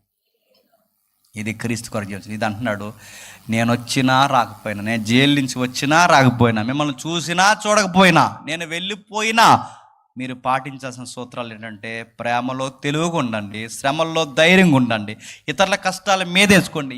ఏమి చేసినా ఇది దేవునికి మహిమ తెస్తే చెయ్యండి, లేకపోతే చెప్పండి మానేయండి. నేను రావచ్చు చెప్పండి, రాకపోవచ్చు. క్రీస్తు కొరకు ఇలా జీవించండి. ఆ ప్రభు మిమ్ములను నన్ను ఆదరించునుగా. కానీ ధైర్యపరిచే పత్రికే చెప్పండి, ఫిలిప్పీయులకు రాసిన పత్రిక. ఇది సువార్త పత్రిక. చెప్పండి, క్రీస్తు కొరకు జీవించడం బట్టే మాటల్లో స్లోగా ప్రైజ్ ది లార్డ్ అనడం కాదు, గుర్తుపెట్టుకోండి. క్రీస్తు కొరకు బ్రతకడం అంటే తెలివిగా మాట్లాడడం, క్రీస్తు కొరకు బ్రతకడం అంటే తెలివిగా డబ్బులు ఖర్చు పెట్టడం, క్రీస్తు కొరకు బ్రతకడం అంటే సొసైటీలో తెలివిగా జీవించడం, క్రీస్తు కొరకు బ్రతకడం అంటే ఇతరుల బాధలో సంబంధం లేకపోయినా చెప్పండి.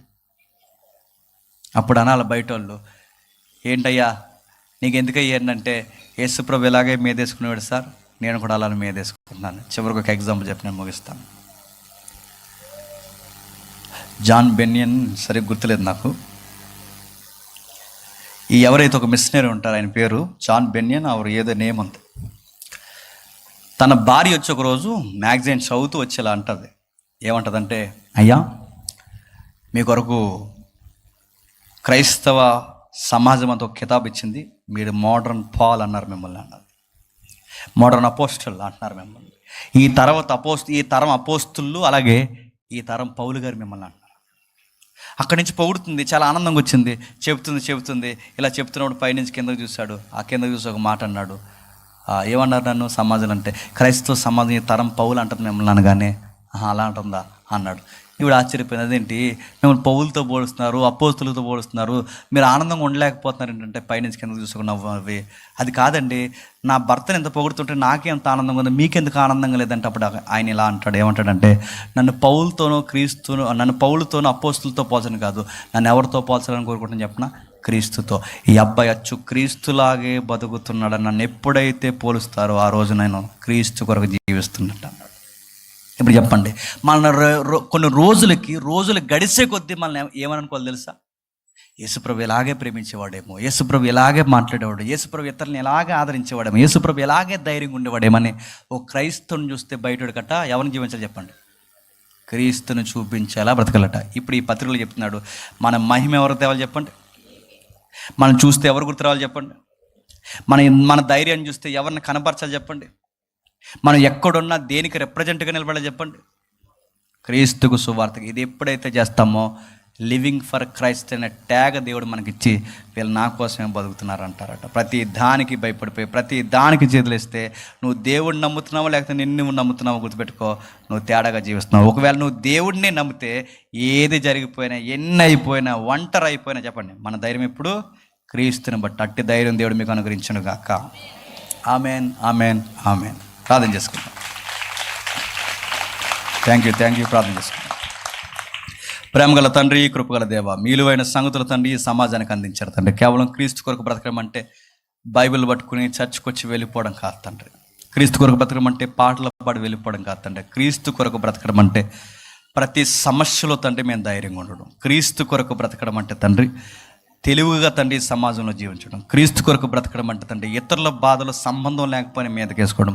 మా తల్లిదండ్రులు నీకెందుకురా అని ఎన్నోసార్లు తండ్రి మమ్మల్ని గోజాడి ఎన్ని మాటలన్నా నేను కాకపోతే ఎవరు చూసుకుంటారని ఒక ధైర్యంగా తండ్రి సమాజం పట్ల ఒక స్పృహ కలిగి ఉండడం. తండ్రి ఈ ప్రేమను చూపించడంలో క్రీస్తు అనే ఒక వ్యక్తిత్వం లేకపోతే మా ప్రేమలో పవిత్రత ఉండదు తండ్రి. అందుకే మా ప్రేమ హద్దులు మీరినది, మా ప్రేమ తండ్రి బౌండరీస్ దాటిపోయినది. మా ప్రేమలో కీరిస్తున్నాడు, మా ప్రేమలో మా తెలుగులో తండ్రి క్రీస్తు విజ్ఞానం తండ్రి వెలువరించాలి తండ్రి. ఇది ఎలా అయితే జీవిస్తారో పౌలు, తిమోతి, ఎపఫ్రొదితు తండ్రి ఆ సొసైటీకి ఇదే ధైర్యం ఇచ్చారు తండ్రి. మా సంఘాలకి, మా సమాజానికి, మా ఇరుగు పొరుగు వారికి, సంసారాలకి, మా విద్యార్థులకి, మా ఉద్యోగస్తులందరికీ మేము చెప్పే సువార్త ఒకటి తండ్రి. మేము చర్చికి వెళుతున్నాం, క్రీస్తు కొరకు బ్రతుకుతున్నాం, అందుకే ఎంత తెలివిగా ధైర్యంగా మేము జీవించగలుగుతున్నాం, ఇతరుల బాధలు కూడా మేము మీదేసుకోగలుగుతున్నామని ఎప్పుడైతే మా బ్రతుకు ద్వారా మేము చెప్పగలుగుతామో క్రీస్తుని సమాజానికి మేము చూపిస్తున్నాం తండ్రి. అది చేయలేని రోజు తండ్రి మేము ఎంత సువార్తలు చెప్పినా, మేము ఎన్ని ఊర్లు తిరిగినా, మేము ఎన్ని సంఘాలు కట్టినా, మేము ఎన్ని ప్రసంగాలు చెప్పినా తండ్రి